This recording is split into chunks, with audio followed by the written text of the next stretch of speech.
Video is full screen. No audio. No audio coming out. Yeah, there's none. Why are we not having any audio? Got audio coming in. I need audio. Is a convergence of thought leaders, entrepreneurs, storytellers, artists, and we don't have That's playing over. That audio is playing over HDMI, not the headphone jack. Switch it to the headphone jack. Whoops. Go back. Go back to start screen. Okay, I need audio over that headphone jack, not HDMI.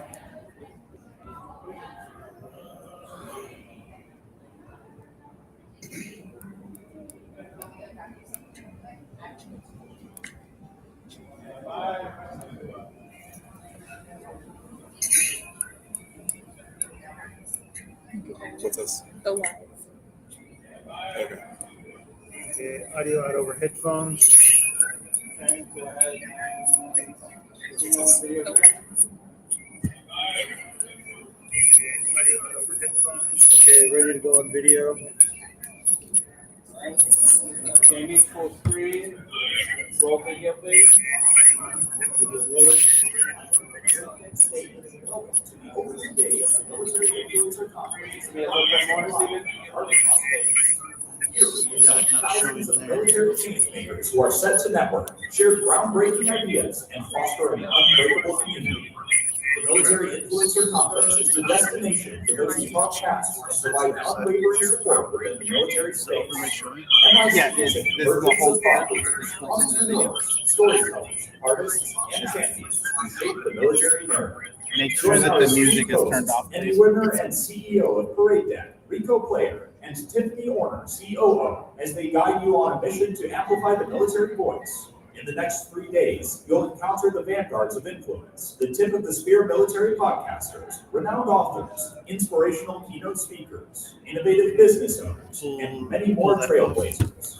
Prepare to dive into a world where every session, every conversation, and every encounter is a step toward amplifying the military experience and its impact on the world. The adventure begins now. Let's make every moment count. Good morning, Las Vegas.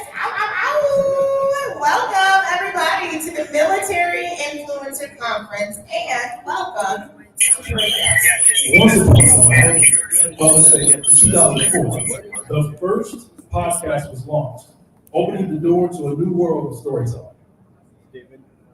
But as the number of podcasts soared to more than 48 million, coupled with billions of YouTube videos, the military voice started to get lost in the crowd. Every day, military stories struggle to stand out on a mainstream platform. Stephen, what are you Where their sending? unique Program? perspectives are It's showing that, but it's not overlooked showing in a here. vast sea of content. And one day, we realized these stories deserve their own spotlight, a dedicated platform where they could not only be heard, but be amplified. And because of that, ParadeDeck.com was born. First and foremost, we amplify the military voice through our media and distribution platform. ParadeDeck.com is a place specifically crafted for military podcasts to thrive, making it easy for listeners to find and connect with these narratives.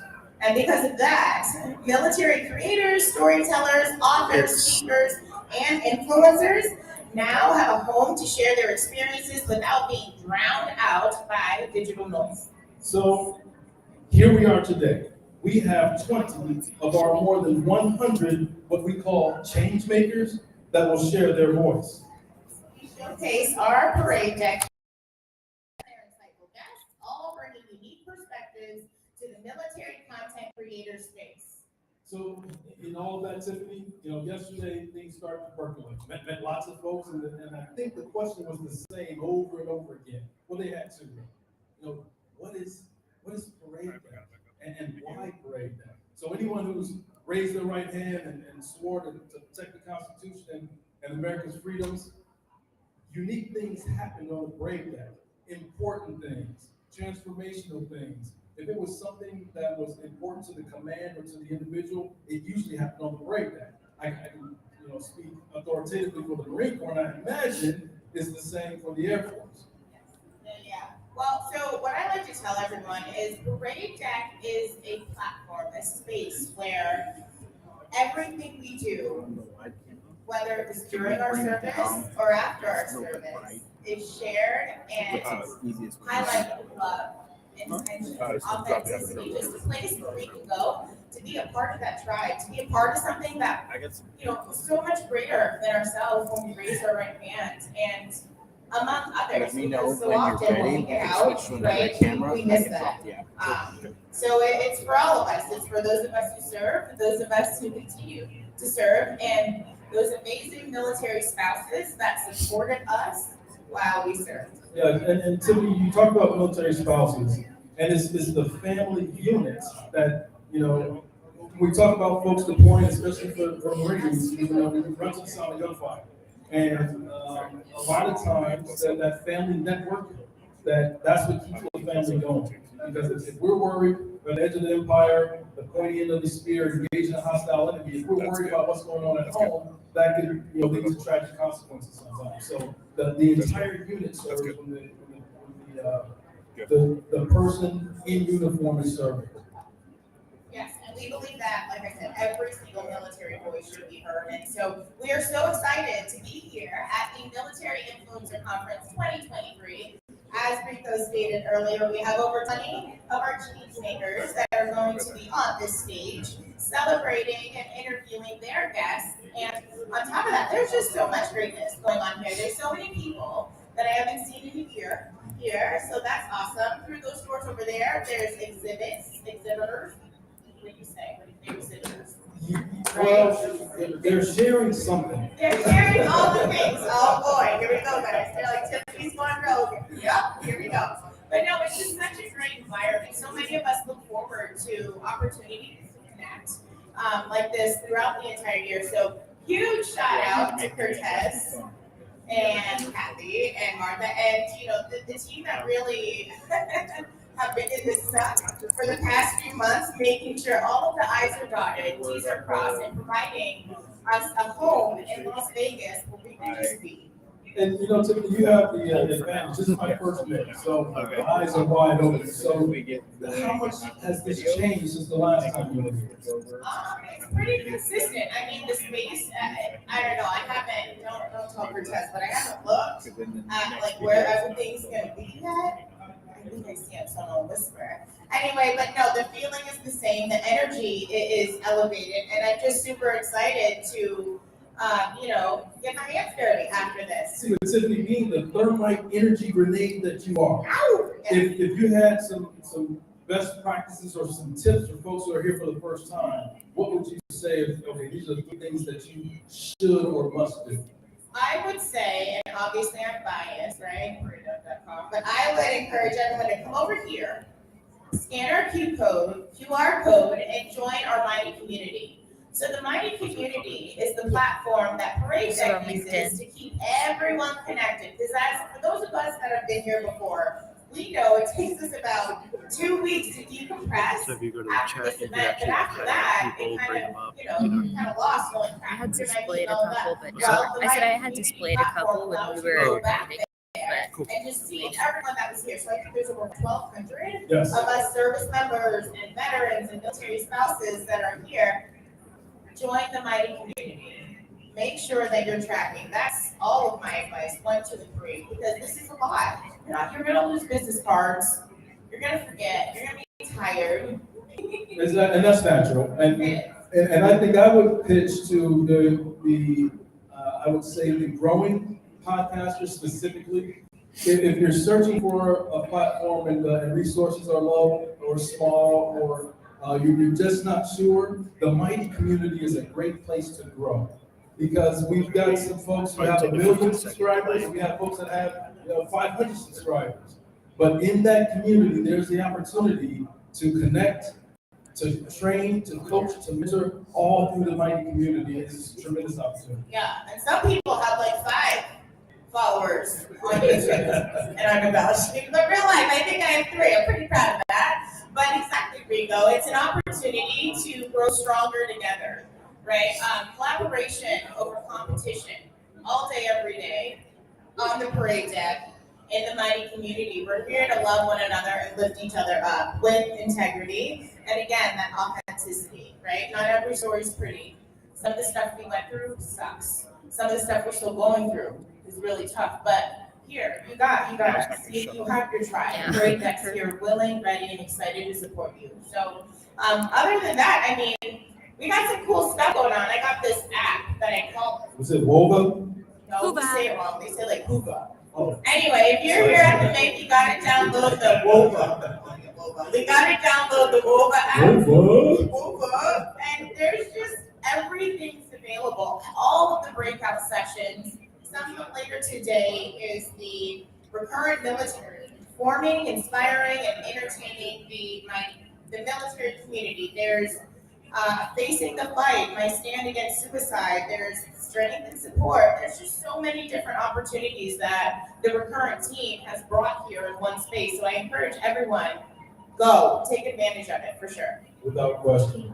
So as I scan the room, it's still early. These are the folks that are really engaged and really trying to get to the cutting edge of content creation. But I'm running out of fuel. But the afterburners aren't there yet. That's okay. But it's going to be interesting, it's going to be unique, and there is no script. We're just here in the space trying to provide a platform where positive creative content can be shared and amplified. And with that, I have to acknowledge our sponsors, we can't do it without them. And we want to thank our premier partner, United States Concealed Carry Association, for supporting ParadeDeck.com and our amazing veteran change makers. USCCA is educating, training, and supporting more than 795,000 members. They are outstanding. Video two. In just a fleeting moment, a self-defense scenario can unfold, altering lives in the blink of an eye. As this message reaches your ears, consider the profound impact mere seconds can have. This is precisely why our esteemed partner, the United States Concealed Carry Association, stands out as the fastest growing self-defense community in the nation. The USCCA is unwaveringly dedicated to providing top-tier self-defense education, invaluable training, and robust self-defense liability insurance. They are more than just an association. They are a sanctuary of safety and assurance. Today, over 800,000 responsible gun owners proudly call the USCCA their haven for peace of mind and preparedness. They've made the choice to be empowered, informed, and ready. Now it's your turn. Embrace the assurance, join the community, and transform seconds into a lifetime of safety with the USCCA. Will veterans of the United States who are not U.S. citizens deemed a 40 order to leave a country they once fought. America should not be supporting military vets. It undermines our national security. 30 seconds. 30 seconds. PTSD into combat experiences.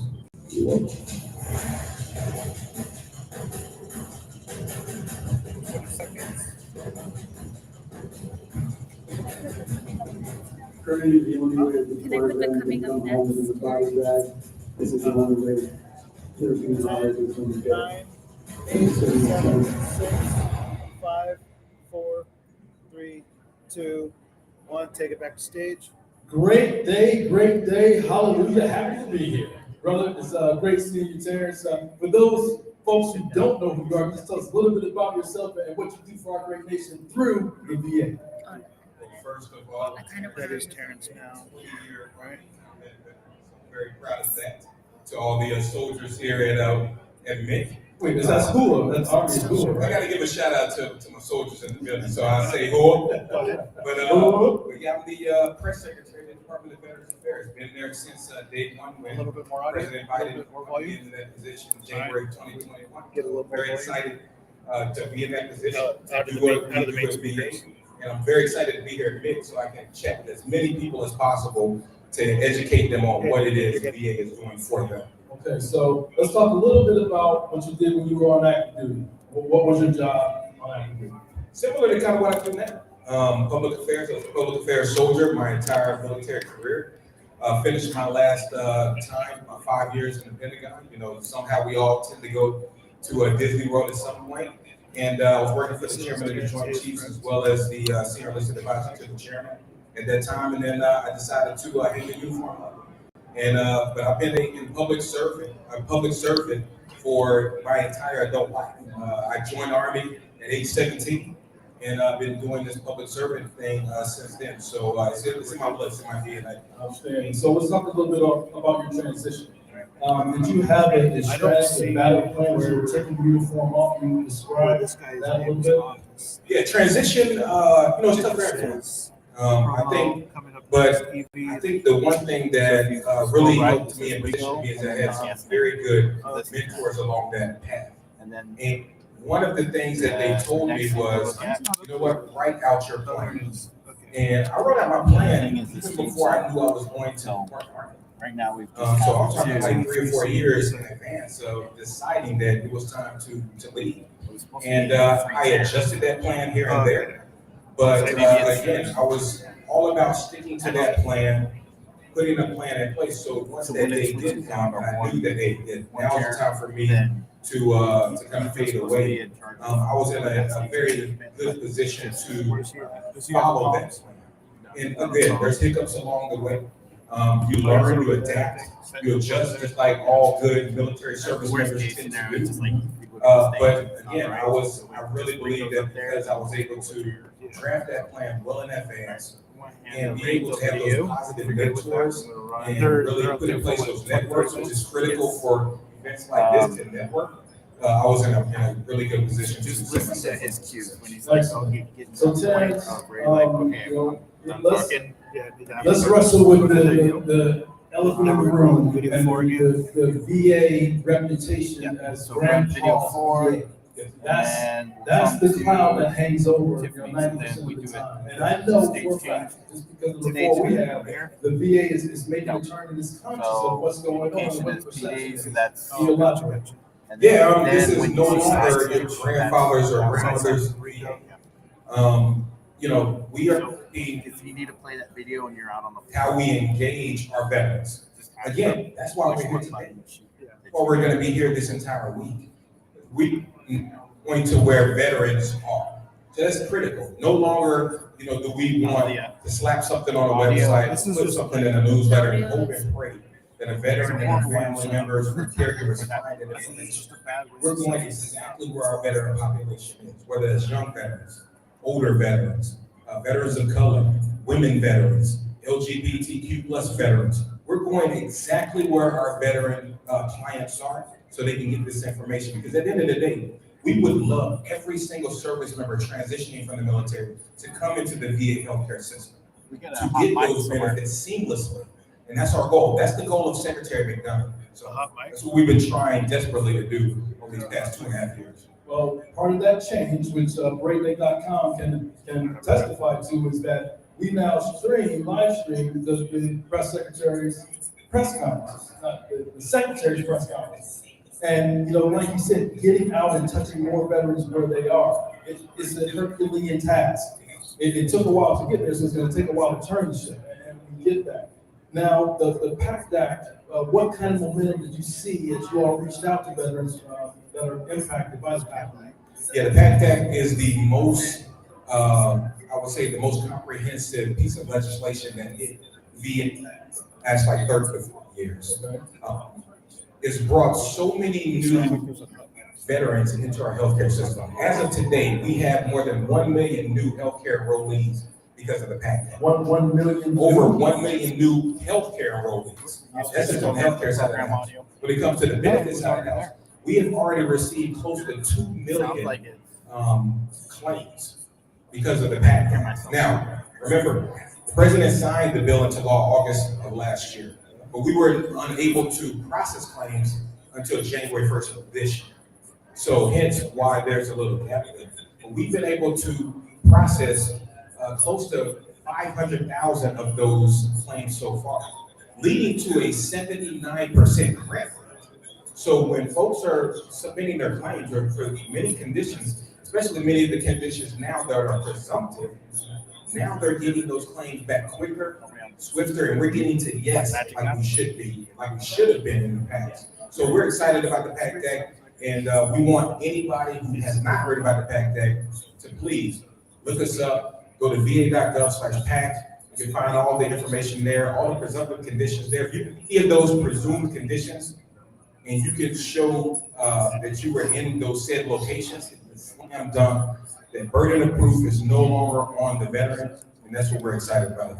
Outstanding. So if you watch TVs, I know my chief operating officer, she doesn't watch television, so she wouldn't be familiar with all the Lejeune water advertising that's out there. There's a lot out there. It's like you can't turn off the television without it. So if a service member was at Camp Lejeune and they think they're in that category and they already receive benefits from the VA, what advice do you have for them? Yeah, I mean, again, there's presumptive conditions available to those who served at Camp Lejeune already. Okay. So there's benefits available to all those Marines who served at that base. That said, you know, if folks want to still go the legal route, I mean, hire an attorney or jump on one of these class action lawsuits, that's their right. Okay. What we want folks to understand is this, that if you do go that route and you are awarded a judgment, that VA at no point in time will take any of your benefits. What happens is the Department of Justice will do an offset on your your lawsuit earnings to basically offset from the VA benefits you're receiving. At no point will your VA benefits be adjusted, stop, anything like that. So we have no authorities to do that. So I want to make that perfectly clear to anybody who is considering those lawsuits or who is currently in one of those lawsuits right now. Excellent. So when we started up, Terrence, there was a trailer for Bring Them Home describing the deportation of veterans.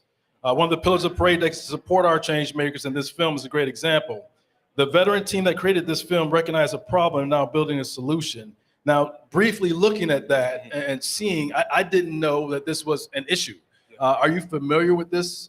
Yeah, I'm familiar with the issue of deported veterans, and VA is working with the Department of State, with other entities when it comes to Department of Justice, when it comes to our deported veterans. We're not the lead on that subject, but we are definitely working collaboratively to do whatever it takes for us to ensure, one, that our veterans who have served our country exceptionally well are provided with the benefits and the care that they've earned, but also to figure a way that we can take care of those men and women and their families who may have been deported. So again, this is a cross-agency effort, something that's higher on our agenda, and we're continuing to monitor that every step of the way. Excellent. So Terrence, 2024 is right around the corner. What are some key initiatives, some key things that are going on at the VA that you want our folks to be aware of? Yeah, we just dropped this week. The secretary gave his State of VA address at the National Press Club on Monday, where he shared that we have been in a position this past year to deliver more benefits and more care to more veterans than ever before in our history at VA. And that's huge, man. That says a lot. That says, one, that VA has become a more welcoming place for veterans and their families and caregivers and survivors. And so that's a great position to be in. And that's the way it should have been day one. So we're going to continue to carry that into 2024 and beyond. But also that shows that veterans now have more trust in VA than ever before. To give us that chance, especially veterans who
for this particular event, to ensure that we're answering those questions that they may have, and then they're able to amplify those messages for us to push to the masses so folks can take advantage of the PACT Act, so more women veterans can come into our healthcare system, so more LGBTQ plus veterans can get taken care of and get the benefits and care that they deserve. This is critical, man. This is what's going to help us really get over the hump and ensure that we are delivering more care, more benefits than ever before, even in the 2024, 2025. And so again, I'm thankful that you allowed me to join this program with you today. I'm excited to talk with as many influencers as possible over the next several days, but I think it's really gonna make an impact by you and your platforms and the influence that you have with your audiences to help us get the word out what VA is actually doing. Excellent. So I'm gonna take a turn, and as I talk to influencers here at MIC, there's several agencies and nonprofits that are focused on the two things I think that pull down the veteran community the most: veteran homelessness, yes. Veteran suicide. Yes. How is the VA wrestling with those two topics? Yeah, those are two tough topics. I mean, veteran suicide is our #1 clinical priority at VA. The annual suicide report will actually drop next week, to my knowledge. Normally, typically it drops around September timeframe, but we had to triple check the numbers and make sure everything was accurate in that report. But it should hit the streets in the next few days. But again, fighting veteran suicide until we get to zero, it's going to be our #1 clinical priority. It's a tough situation. As of right now, last year numbers we're averaging about 17 deaths when it comes to suicide. So again, we're making a decline over the past several years, but until we get to zero, we're not going to be satisfied. The secretary, the president is not going to be satisfied. Folks at VA are not going to be satisfied. When it comes to veteran homelessness, Secretary McDonough over the past 2 years has made a commitment to housing veterans facing homelessness. Last year, he set a goal, a lofty goal. Switch out. A lofty goal of housing 38,000 veterans just last year. Trust me, when he came into the room and chatted with the senior advisors and the senior VA staff members and said, we're going to house 38,000 veterans in this calendar year, you should have saw the looks on people's faces. But because of those people and the people in the field, we were able to exceed that goal. We were able to house more than 41,000, permanently house these folks and provide them the wraparound services that they require. He set that similar goal this year, 38,000. So we're getting, close to December 31st. Mm-hmm. I'm proud to report that we're about 35,000, of that goal. So we're about 3,000 off of reaching that goal of 38K yet again. So again, this is a real critical priority for us. At no point should any veteran, any family who served our country exceptionally well be homeless. It just doesn't make sense. It's something that we have to do a better job, and we got to work collectively with the government leaders across the country, with our nonprofits, with our other advocates to ensure that we house these folks. Excellent. So, Terrence, you highlighted that that there is no panacea. I mean, this is ongoing. No one knows the answer. I mean, if we had an answer, it wouldn't be there. And it will continue, and it takes a joint effort to get to a solution or some best practices. As we look at some of the influencers that are here in attendance and some of the nonprofits, what can we as organizations, and you highlighted part of it, what can we continue to do to help amplify the voice of the VA to reach the variety of veterans that are out there? Yeah, I think just continuing to do what you do. I know a lot of folks I have not met in person, but I think I've met some people online, whether it's through LinkedIn, whether it's through X, whether it's through other different platforms. Let's continue to have that conversation. That's what it's all about. I'm going to be able to converse with you. I want your feedback. That's what's going to make our VA the best VA can be for you and for your battle buddies and for their families. Providing that open dialogue, that feedback that I can take back, share with the secretary, share with our other senior advisors, and make those changes to fit VA around you so you're not fitting your life around VA. That's what we pride ourselves on. So again, let's continue the conversation. Let's continue to reach out. Let's continue to have that open dialogue to where we can have that back and forth and improve these benefits and care for as many veterans as possible. Outstanding. So Parade Deck has more than 10,000 hours of veteran podcast recordings and it's growing daily.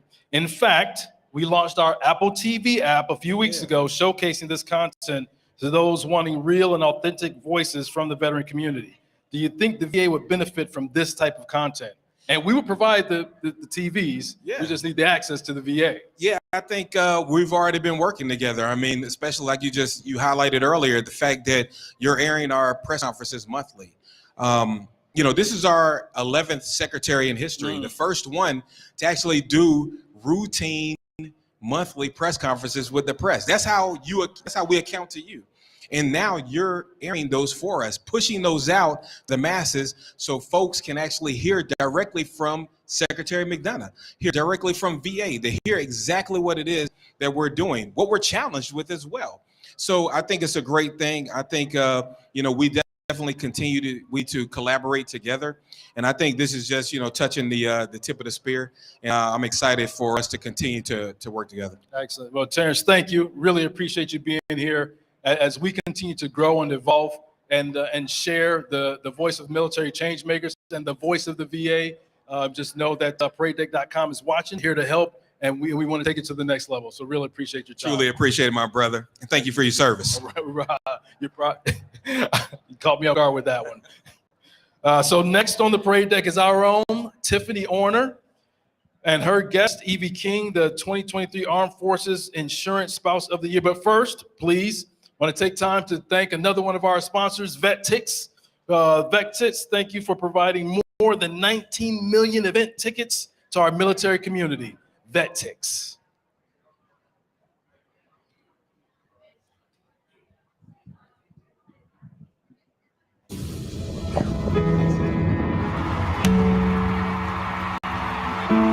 I love helping out veterans just because I've been in their shoes. It really does make you forget about some of the stuff you're going through for an hour or 2, 3 hours.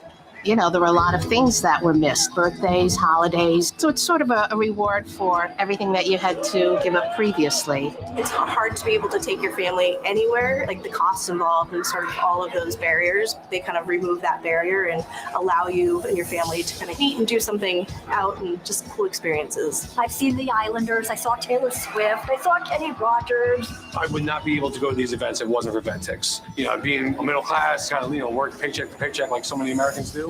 VetTix opened up a whole new world for me for the time that I've been able to spend with my daughters. We go to different concerts, different plays, different musicals, comedy shows, real good father-daughter bonding experiences. As a single mom, it gives me the opportunity to take my daughter and her 2 friends to experience an awesome live event that I don't think they would have got to experience otherwise. I'm from Reno, Nevada. Coming down to the Sharks game, that's a treat. I can't afford to come to all these things. It's great that VetTix throws tickets out to veterans and get us to come out and see other veterans and thank them as well as be out with them and their families as well. So it's a lot of fun.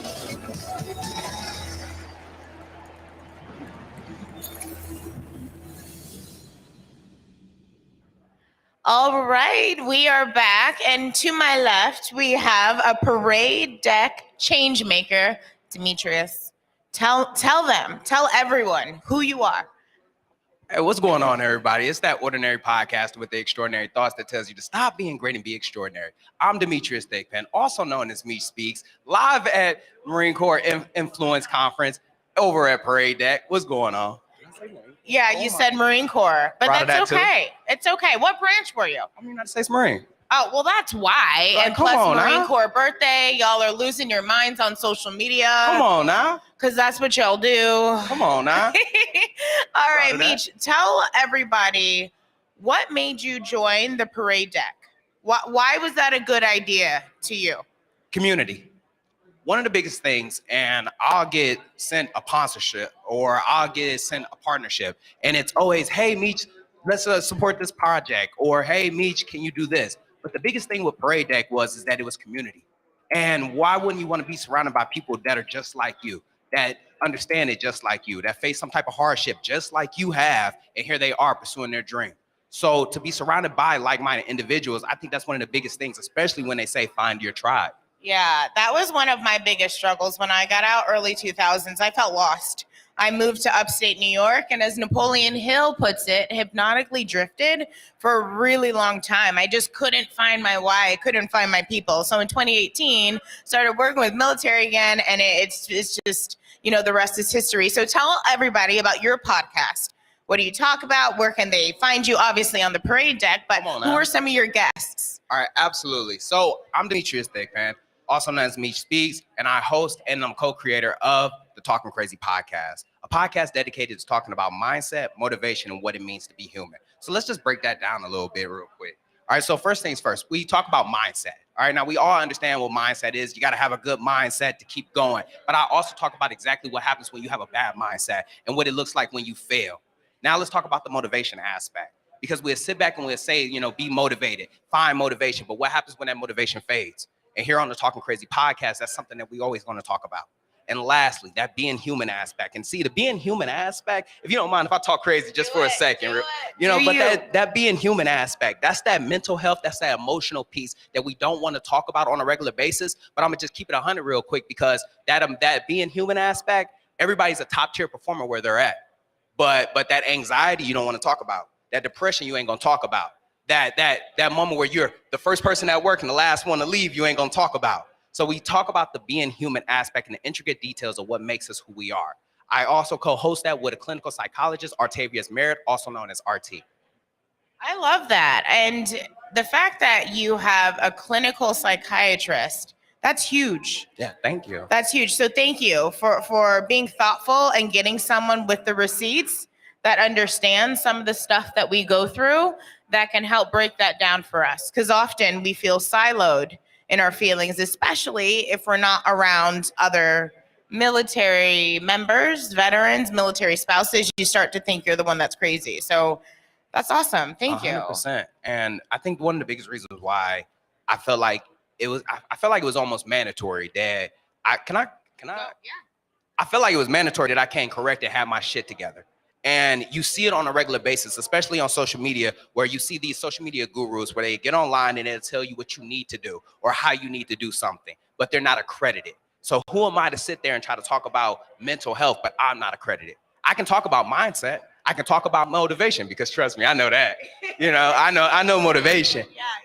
But to sit back with a clinical psychologist like Artavius Merritt and be able to have those conversations, it really brings the podcast full circle.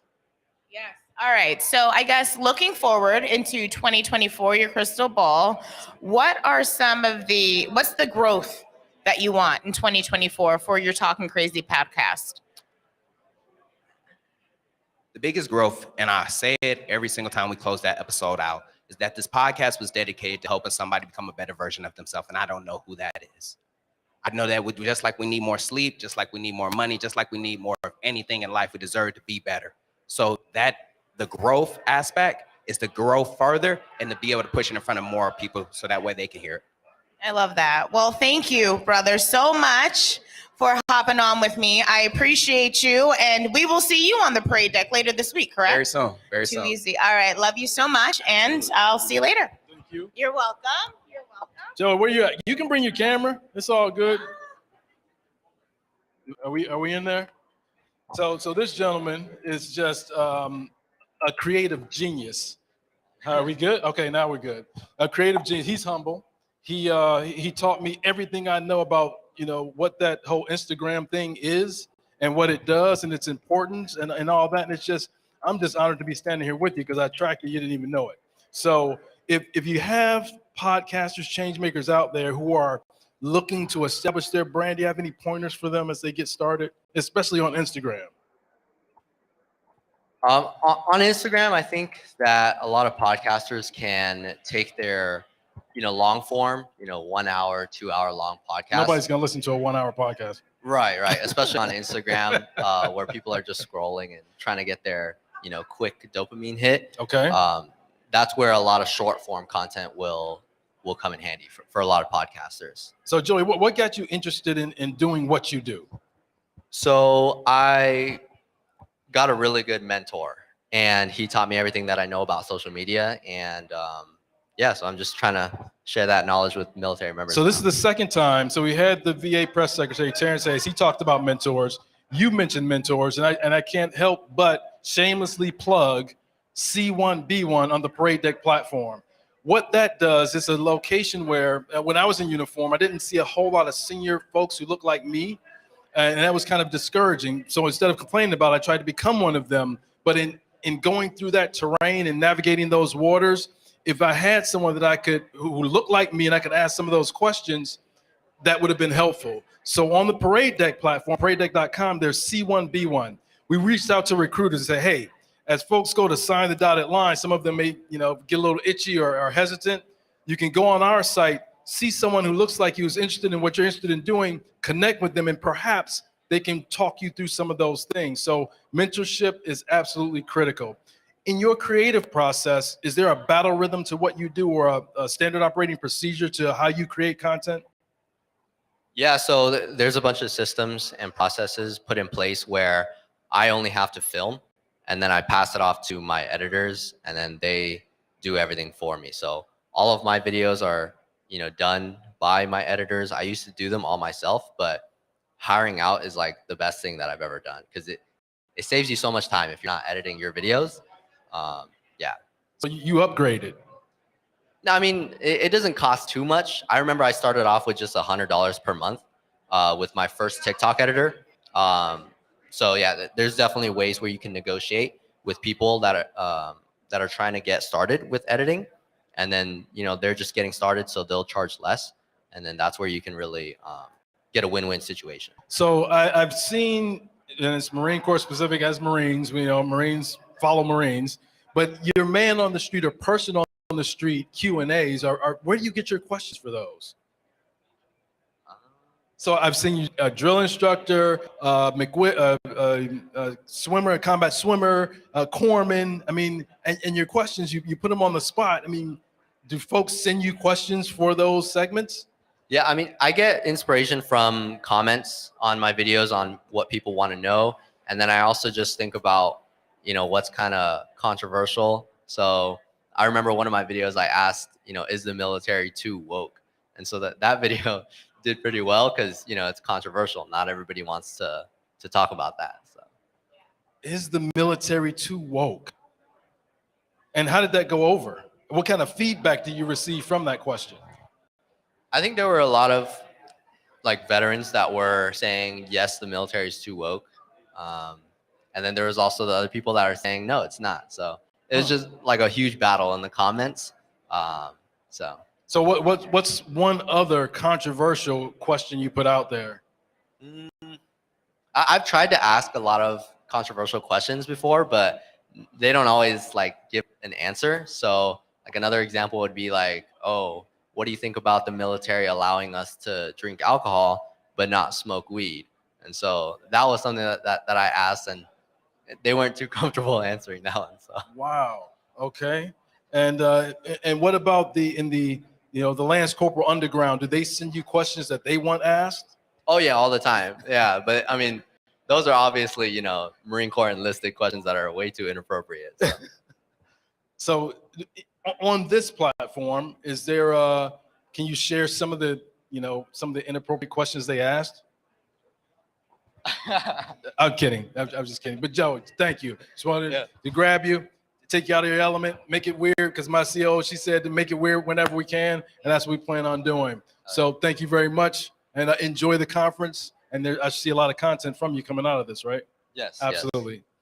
All right, well, I'm up. Thank you so much. So good to see you. Welcome back. Here we are. I think this is going so great. I think it's interesting. You want to know something funny? Yes. You guys were just interviewing Joey, and I was back here talking to Terrence Hayes from the VA. Okay. And one of his colleagues was talking about how much she loved my shoes. So I took off my shoe. So what you're going to see in the background is your COO with one shoe on talking about my fancy American flag shoes. Outstanding.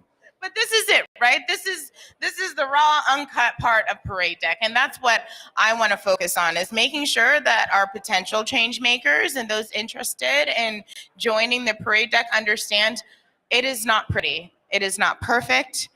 Our stories are all different, and we're new at this, right? This is a startup. Absolutely. Absolutely. And Tiffany, I just have to amplify, there's no perfection on the Parade Deck. ParadeDeck.com is all about change makers. If you're a person and you're thinking about, the podcast or feature film or documentary, if it's positive, creative content, we'll find a space for you here.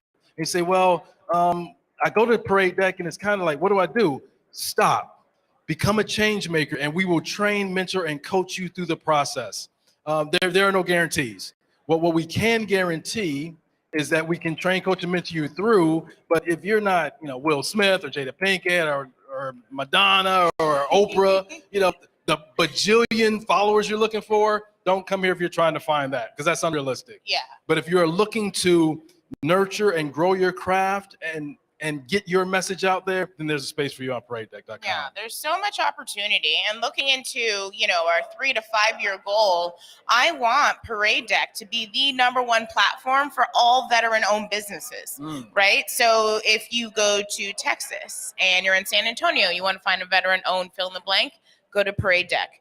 If you're in Marlton, New Jersey, and you want a veteran-owned cheesesteak, you go to the parade deck and you find that. Again, the parade deck is such a vast space. And full disclosure, we're going to take it slow. We're going to be very intentional with how we grow it, but we encourage everyone to fall in. Because if you have ever raised your right hand or supported someone who has, there is space for you on the parade deck. So behind us, there's a lot of activity and stuff going on. Have you been inside yet? I haven't ventured inside yet. I peeked inside those doors and then I ran out.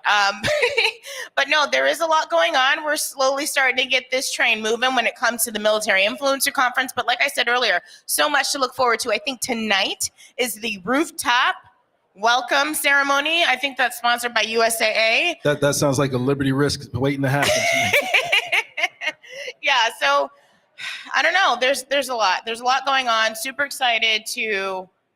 Oh, I think here comes my girl right now, Evie, Military Spouse of the Year. I think so. Oh, hold on. Keep going. Okay. Like we said, there's no perfection. A self-defense. Yeah. There's no perfection here. No, yes. But we are striving to do work. And okay, I'll hold the mic. So, paradedeck.com. What is it? It's everything. It's a lot. It's changing. It's growing. It's evolving. What I can tell you is that paradedeck.com is committed to amplifying the military voice. I can say without question that we are the largest gathering of content creators, influencers, change makers, and recruiters in the military space. Train, coach, mentor, and get you to where you want to be as a content creator. Why join? Why not? I think you would be better with us than without us. And we're only continuing to grow. 4 main pillars of Parade Deck. The C1V1, where we help and assist the recruiters, our veteran-owned small businesses, our trailers and documentaries and feature films. And I can go on and on and on, but they're telling me I need to do what? I'm getting a variety of hand and arm signals here. So one guy was in the Marine Corps and one was in the Air Force. And I don't know whose hand and arm signal I need to follow. And I'm getting an airborne from the main stage from our thermite grenade of a COO, Tiffany Orner. Now, in just a fleeting moment, a self-defense scenario can unfold, altering lives in the blink of an eye. As this message reaches your ears, consider the profound impact mere seconds can have. This is precisely why our esteemed partner, the United States Concealed Carry Association, stands out as the fastest-growing self-defense community in the nation. The USCCA is unwaveringly dedicated to providing top-tier self-defense education, invaluable training, and robust self-defense liability insurance. They are more than just an association. They are a sanctuary of safety and assurance.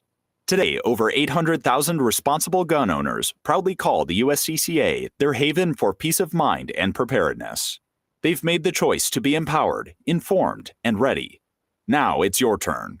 Embrace the assurance, join the community, and transform seconds into a lifetime of safety with the USCCA.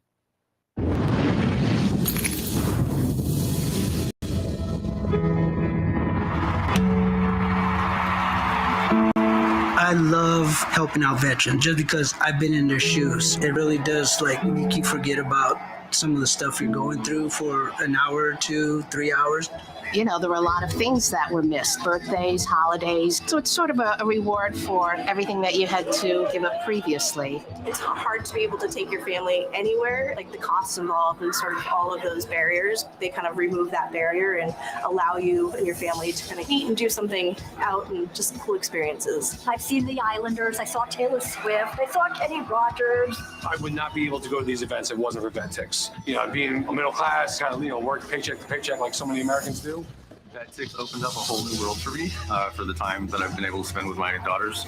You know, we go to different concerts, different plays, different musicals, comedy shows, real good father-daughter bonding experiences. As a single mom, it gives me the opportunity to take my daughter and her 2 friends to experience an awesome live event that I don't think they would have got to experience otherwise. I'm from Reno, Nevada. Coming down to the Sharks game, that's a treat. I can't afford to come to all these things. it's great that Vetrix throws tickets out to veterans and get us to come out and see other veterans and thank them as well as be out with them and their families as well. So it's a lot of fun.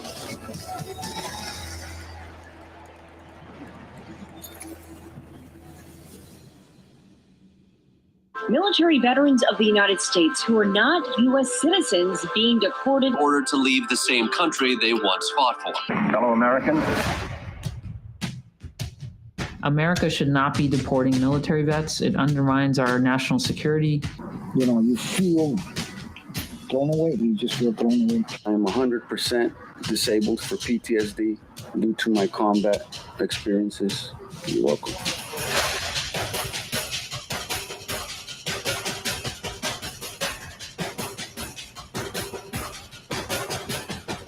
Currently, the only way a deported veteran can come home is in a body bag. This is the only way they're being honored is when they're dead. That just doesn't make sense.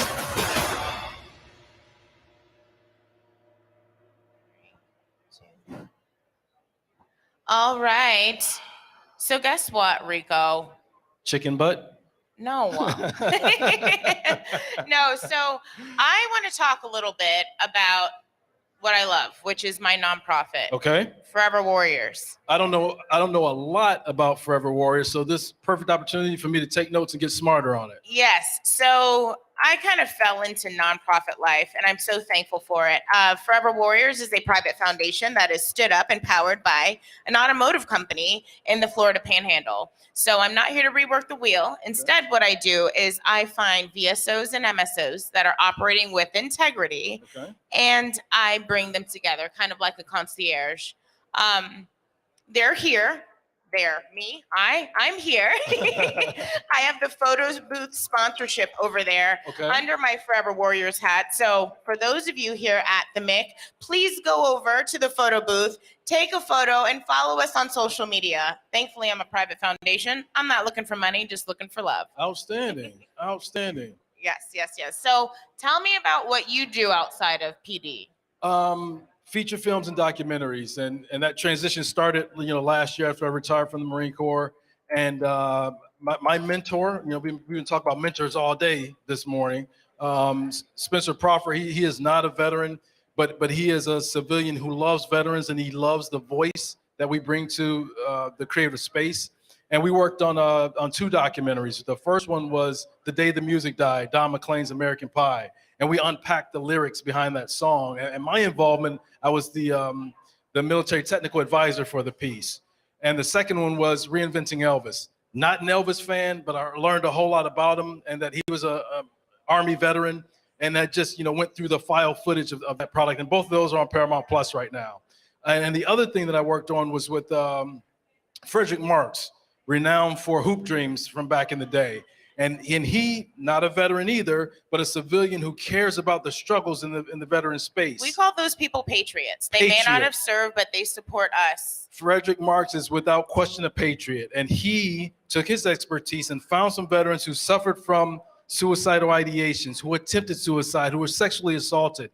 And he interviewed those folks and unpacked their struggles, got it on tape, and then connected them with professional counselors who helped them make the turn and put their lives in a different positive trajectory. And I love that. That's the parade deck. And we will talk so much more about my nonprofit and your passion here shortly. Outstanding. All right, stay tuned. In just a fleeting moment, a self-defense scenario can unfold, altering lives in the blink of an eye. As this message reaches your ears, consider the profound impact mere seconds can have. This is precisely why our esteemed partner, the United States Concealed Carry Association, stands out as the fastest-growing self-defense community in the nation. The USCCA is unwaveringly dedicated to providing top-tier self-defense education, invaluable training, and robust self-defense liability insurance. They are more than just an association. They are a sanctuary of safety and assurance. Today, over 800,000 responsible gun owners proudly call the USCCA their haven for peace of mind and preparedness. They've made the choice to be empowered, informed, and ready. Now it's your turn. Embrace the assurance, join the community, and transform seconds into a lifetime of safety with the USCCA. All right, we are back on the parade deck stage at the Military Influencer Conference, and I have here Queen, fellow military spouse, Army military spouse, right? Evie King, and you won an award, the 2023 Army Military Spouse of the Year. Yeah. Right? Did I get it right? So, yes, and I'm also the 2023 Armed Forces Insurance Military Spouse of the Year as well. Oh, Yeah. congratulations. Well, Thank welcome you. to the parade deck, and thank you so much for being here. Thank you for having me. Absolutely. So tell us a little bit about yourself. Let us know your why. I'm a Simon Sinek lover. So tell me your why. Tell me your I love Simon Sinek. Same. Yes. So I am the child of 2 Army veterans. My mom was a nurse. My dad was in the Signal Corps, moved all over, born in Colorado, lived in Turkey. And when I was in college, I don't know why I said this, but I told my parents I am not going to date a service member. And then my husband came along. And, almost 12 years later, obviously that is not the case. And I could not be happier with my life thus far. I tell him all the time, I am so in love with our life. We've lived in 6 different places, and I've always had a sense of wanderlust. And every 2 years, he brings me somewhere new, or the Army brings me somewhere new, and I've loved it. Oh, that's outstanding. Awesome. So I guess let's get right into it. So how did you win Army Spouse of the Year? Like, what does that road look like? Like, were you tracking, or was it just something to where you got a phone call or an email? Like, how does that happen? Because I'm sure you weren't maybe intentionally like, I'm going to do this to win this. Like, that's not how we think. No, not at all. Actually, being involved in wellness, which is the nonprofit that I'm involved in, Independent, we're all about military spouse wellness. It sort of happened because I Googled military spouse wellness because I needed it. We were living in South Korea at the time, and my well-being was the lowest it had ever been. And I really was searching for others who are going through very similar challenges and wondering how they overcame it, because it can be very isolating. And sometimes you think you're the only one going through it. And then this organization was there, and they were talking about some of the subjects that no one else is talking about. And I like to be part of the solution. And so I said, hey, can I join the team? And here we are. 3 of my team members nominated me for the work that we're doing. And I think that was what makes this award really worth it, is the fact that my team members felt that what I was doing was important enough to be nominated for. No, that's amazing. And you're so right. Often we go through things and feel like we feel like we are just going through it all by ourselves. And sometimes some of us start to spiral. At least I do. I'm going to speak for myself, right? There's times where I would just sit there and be like, I can't do this. I'm not enough. What was I even thinking? Both during my service, after my service, as a military spouse, because it's tough. It's tough. So I guess I'm trying to make sure I hit all my points because I have so many. And again, you get it. If we're talking to newer mil spouses or mil spouses that aren't as outgoing as you and I are, I think support systems is it plays such a role in our success. How did you build your support system with moving all the time? Like, what keeps you grounded? Who do you call when shit hits the fan? Tell me about that. Yeah, so I'm very fortunate. I actually have a best friend who's civilian, not at all connected to the military, and she is my go-to. She just somehow is able to say the right thing.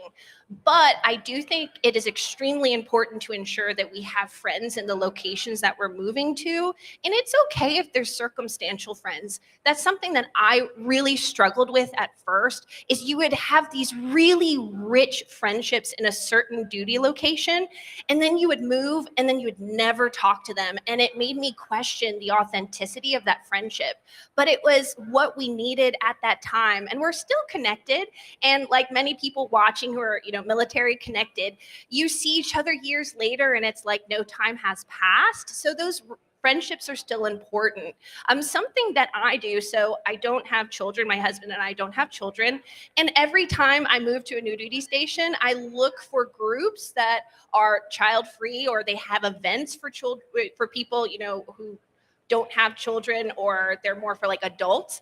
And I've found some really wonderful friends that way. So I always encourage people, find something that you enjoy and then look to see if there is a group already established. Something else that I also really love to do is I love theater.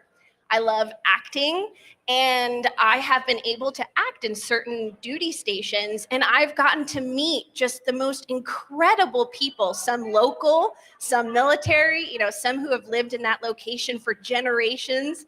And, that's something that I love to do. So I always just encourage people, like, what is it that you loved before? And then see if there's already a group doing that. And if there isn't, maybe start one yourself. I love that. I'm a huge advocate for not reworking the wheel. Yes. Yes. Who wants that heat? Nobody. And I want to thank you for bringing to light something that's really important, which is understanding that you don't have to be in cadence, calling, texting every single day to have true friendship. As we grow up, and I think social media has helped with this, it's the understanding that it's okay to not talk every day, right? It's okay. What did you say? You said friends to serve. Circumstances. Yes. Circumstantial friends. Yes. Yeah.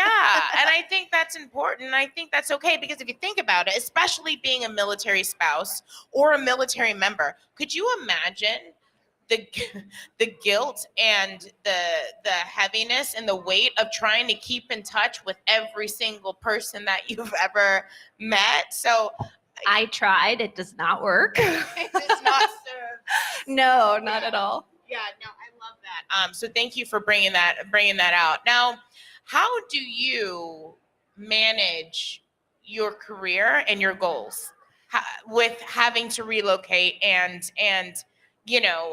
let's be real, and I'm biased, I'm going to say it, but the real MVPs in the military are our service members who are there juggling the chainsaws while we deploy, while we TDY. Like, we're the ones, and I can say it because I served and I'm a military, double dipping. But, I think that often our military spouses are looked over or forgotten about. Like I said, when we're on the home front, making sure the bills are paid on time, making sure if you live on base, you're not getting in trouble for your grass being overgrown or not edged. You know what I mean? All of these little things that are often so overlooked. But yeah, so with all of that in mind, and knowing that obviously your husband's career is first and foremost, how do you stay focused on your career or your Broadcasting goals? live from the military. Yay, we're not perfect. ParadeDeck.com. Imperfectly perfect. Yes. Well, first, it really helps that I have a spouse who supports me. So that has helped immensely, because when I tell him that I need to do something for me, he supports it 100%. Or we try together to make that happen. And I think it is extremely important to include your spouse in your personal goals, because they can really help that along. But if they don't know, then they might be trying and you're both kind of working or rowing in different directions. So that has really helped me. The other thing is I have surrounded myself with fellow military spouses who have personal goals and aspirations. And so thank you. So we help each other when things and times get tough, and maybe there are barriers that we're having to overcome.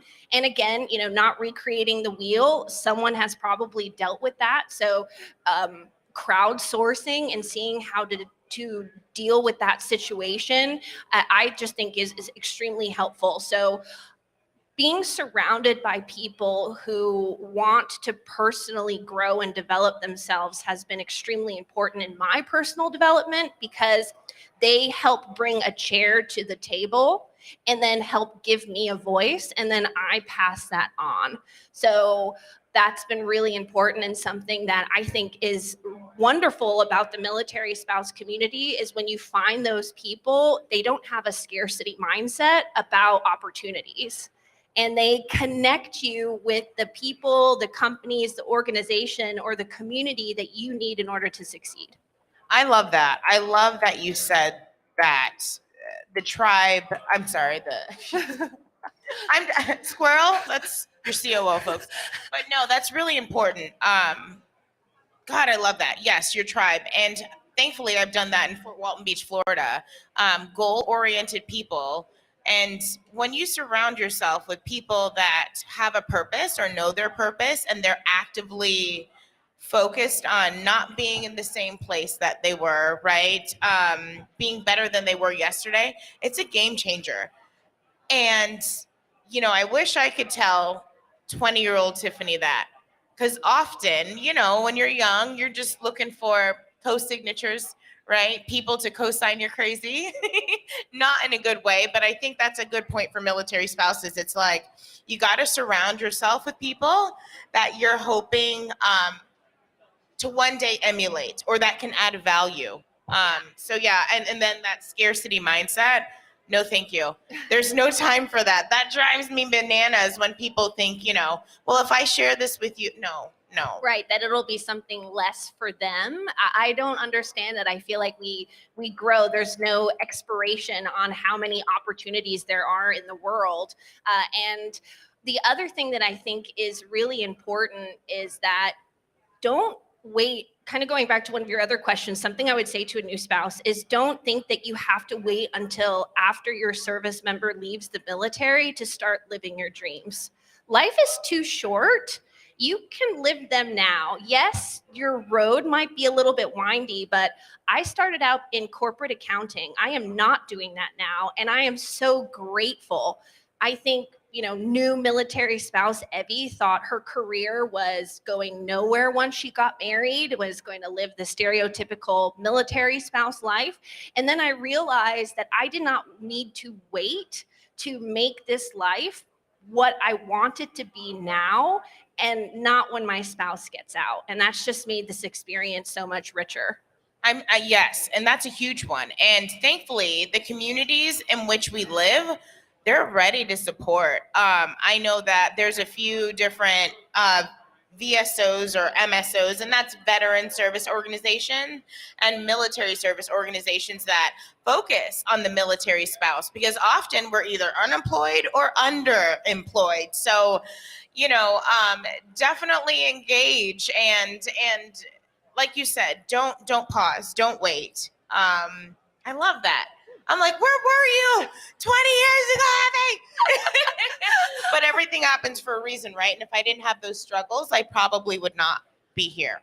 Yes, it's, you know, it's unfortunate that sometimes we learn the best by doing. And I am here because of the many experiences that I've had, the many tears that I have cried sometimes with frustration and loneliness, or mostly frustration. And I just hope that the spouses that come after me don't have to go through that. Amen. Amen. I think another question is, what ways do you think our military can support our military spouses, right? Because I'm a firm believer in leading by example. And before we go to the 99.4% of us who didn't raise our right hand, what can we do internally to support the military spouses and touch on wellness again? Because I think that's so important. Well, so right now, quality of life is huge in the military. There are lots of conversations happening about quality of life. The two things that I would say is, one, ensure that you have junior enlisted and junior officers at the table. I think so often in these conversations, they're left out of that, but they're the ones who are in the trenches every single day, living the decisions that leadership make. And the other thing I would say is invite military spouses to those conversations, because like you said before, military spouses are the heart of the home, and they're the ones who are maintaining that home while their service member is off. So they're the ones maintaining the well-being of their children, themselves, and their service members. And the quality of life initiatives, you really need to not just give us a seat at the table, but allow us to share our experiences, truly listen, and then give us an opportunity to be part of the solutions. So it's not just enough to have us in the room, but give us a voice, listen, and let us be part of the solution at the end of the day. Oh, I love that. Yes. And so in my yay, right? Yes. Amen. That was so good. I run a nonprofit too. And that's one of the things that I'm doing throughout the end of the year is I'm going to military installations and I'm listening to not only senior leadership and in the Panhandle, right? So we got Eglin, we got Hurlburt, we got 7th Group, 6 RTB, but I'm having these conversations with senior leadership, but also the military spouses. Right? Because again, it's so important to hear the full voice because especially as junior enlisted and junior officers, how much information do they come home with? Zero. And if they do, it's muddied and it's a mess. And you're like, wait, what are we supposed to do? And then they're gone back to work. You know, so I love that. Definitely giving us a seat at the table and a place where our voices can be amplified.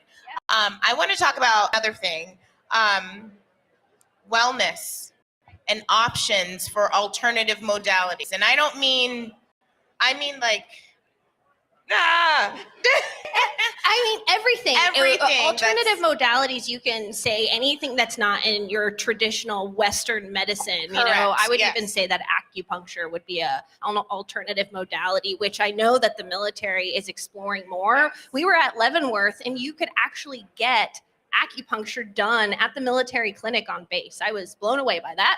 I wish it was offered more places.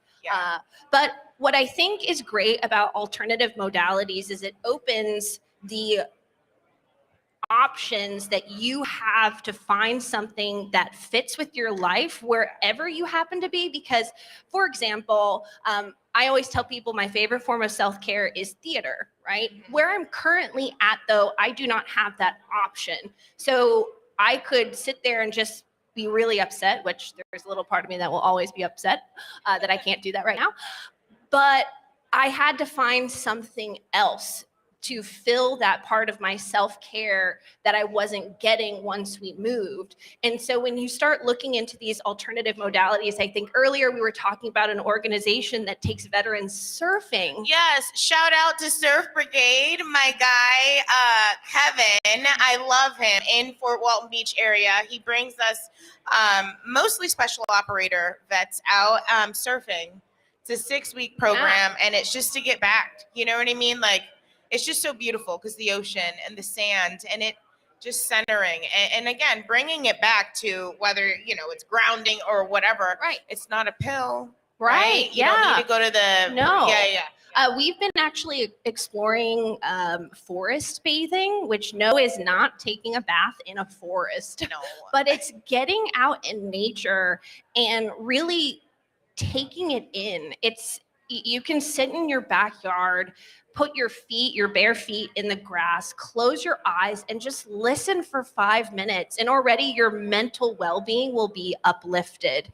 And what I love about that and something that we're really big on with Independent is making wellness accessible. Nature is accessible. And it's not that you need to go out in the middle of nowhere. If you're in an urban landscape, find a place within that city that has nature, green space, space, and go there. I think during the pandemic, we all realized the importance of getting outside and how that impacted our mental well-being. And there are so many studies that show that nature is beneficial for us and it's free. Well, yes. And I'm a huge, like Rico said earlier, I don't watch TV. I literally audiobooks and I read at National Geographic with my 7-year-old, right? But yeah, and you'll see me around here with no shoes on because I love grounding and I love just being outside and just sitting crisscross. I'm 5. Sitting crisscross applesauce with no shoes on. We can do that now if you'd like. I really want to. Where's Andrew? He's not looking. Oh, he's looking. But no, know, but yeah, like, I think it's really important, honestly, to just take advantage of what we got outside, especially if money is a thing, and I think that's why it's so important to just understand the, what did you call it? Nature baths? Forest bathing. The forest bathing. So, I guess, what other points did we want to talk about? Well, we can talk about building community, which is Yes, something that community we're doing support here right at the now. Military Influencer Yes, Conference. and on the parade track. Yeah. Absolutely. So something I would say, so often when we talk about building community, we're talking to the person who is the new one entering the community. And I want to flip that a little bit and actually talk to the people who are already established within the community. So, for example, those of us who have been at the Military Influencer Conference before, or those of you who have established a community at a specific duty station or community, be the person to welcome the new one in and make them feel welcome rather than putting the ownership on the new person to insert themselves into the community. So I think actually those of us who are confident and secure in our place should be the ones welcoming the new people in. And it just makes it so much easier because let's face it, when you've moved to a new duty station, especially, you're already exhausted from having to move, unpack, maybe some of your stuff was broken. Who knows? Maybe they packed the trash can. Right. Yes. It's all so unfamiliar and overwhelming, and you're just exhausted mentally, physically. And it is so wonderful to have someone say, hey, meet me for coffee. And sometimes it's that one little thing that gets you out of the house that starts that domino effect where you start becoming a part of the community where you're living now. Yeah, I think that's so important. It's like, be the person you needed. And that's how I move. That's how everything I do, I look at that 18, 19, 20-year-old Tiffany, and I'm like, all right, looking through that lens, how could what I'm doing now reach her, right? Because that's a totally different mindset. Some of us are in survival mode, trying to figure out this thing called life. So you're 100% right. And I think I've scared a lot of people already here. Because I'll be like, hi, how are you? And they're like, she has no shoes on. I'm like, well, I'm Tiffany. All that blue stuff, that's me. I gotta go, bye. Yeah. But, again, I like to say, make it weird, but that weirdness may be the little bit of love that someone needs to be like, all right, cool. I don't have to have all my stuff together. I don't have to know what I'm going to do at the Military Influencer Conference, but you're here and you're loved. That's my biggest thing, was loved, because again, things that I could have had to make me more successful when I was a younger military spouse. I had 2 boys, 13 months apart, like the military way, right? You get married young, have kids young. So it was a struggle for me. Yeah. Yeah. And did your community come together to support you? It's so if funny not, you has said that. Fueled what you've done since then? So you know what? I think about it, and it did. So we were all poor airmen. We were all dirt poor. But it worked for us because, yes, the community, we all got together. And if you needed peanut butter and I needed formula, that's what we did. And it was before Facebook and all of that stuff. But literally, that's what we would do because times were tough. As a junior enlisted back in early 2000s, it was really difficult. And it's funny, too. I was on WIC and I used to feel shame about getting the government stuff. Right now they call it Freedom's Choice and it's really pretty. Back then it wasn't. It was like government product, but I would feel shame for that. But it was weird because everyone that would come over my house had the same knockoff stuff because we were all poor, So yeah, I did have a community, but we weren't directed. We weren't really supported. We were just poor airmen. Yeah.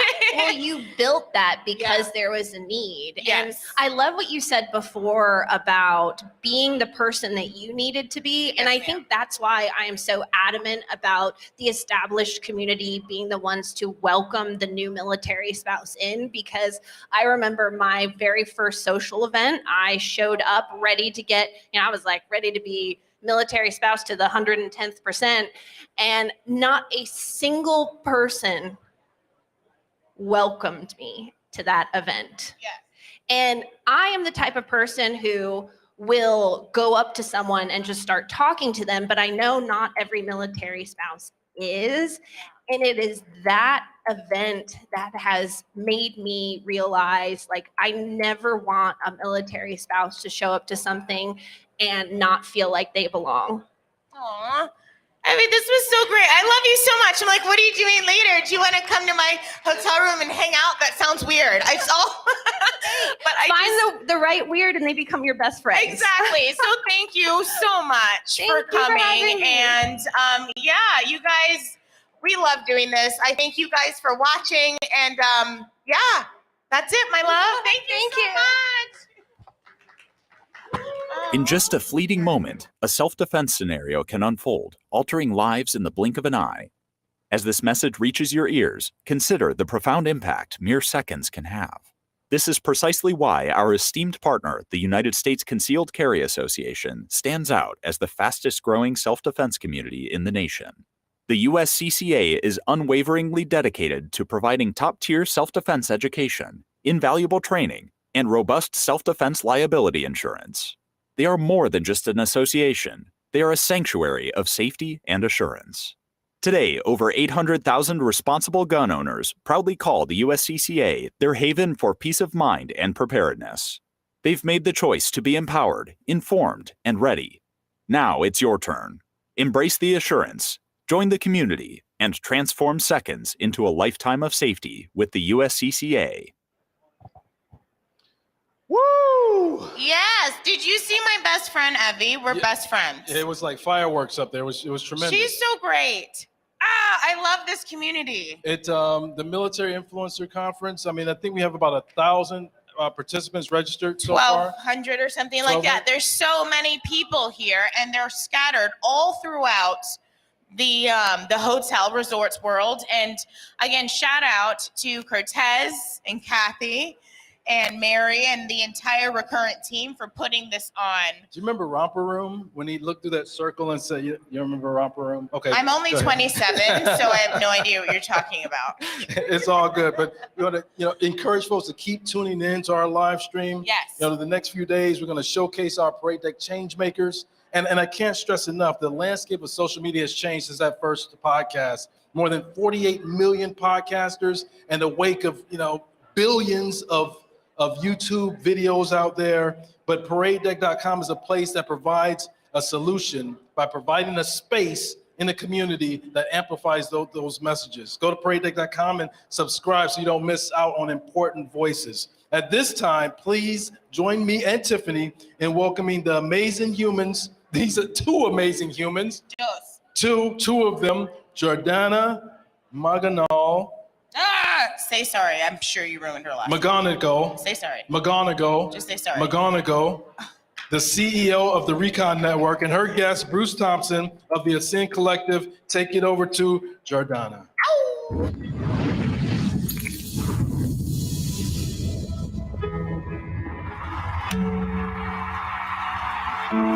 I love helping out veterans just because I've been in their shoes. It really does make you forget about some of the stuff you're going through for an hour or 2, 3 hours.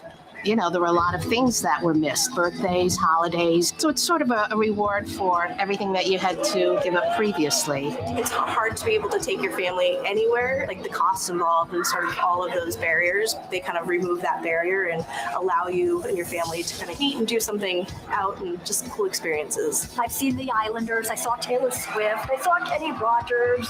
I would not be able to go to these events if it wasn't for Ventix. Being a middle class, kind of, work paycheck to paycheck like so many Americans do. Ventix opened up a whole new world for me for the time that I've been able to spend with my daughters. We go to different concerts, different plays, different musicals, comedy shows, real good father-daughter bonding experiences. As a single mom, it gives me the opportunity to take my daughter and her 2 friends to experience an awesome live event that I don't think they would have got to experience otherwise. I'm from Reno, Nevada. Coming down to the Sharks game, that's a treat. I can't afford to come to all these things. It's great that Vectrex throws tickets out to veterans and get us to come out and see other veterans and thank them as well as be out with them and their families as well. So it's a lot of fun.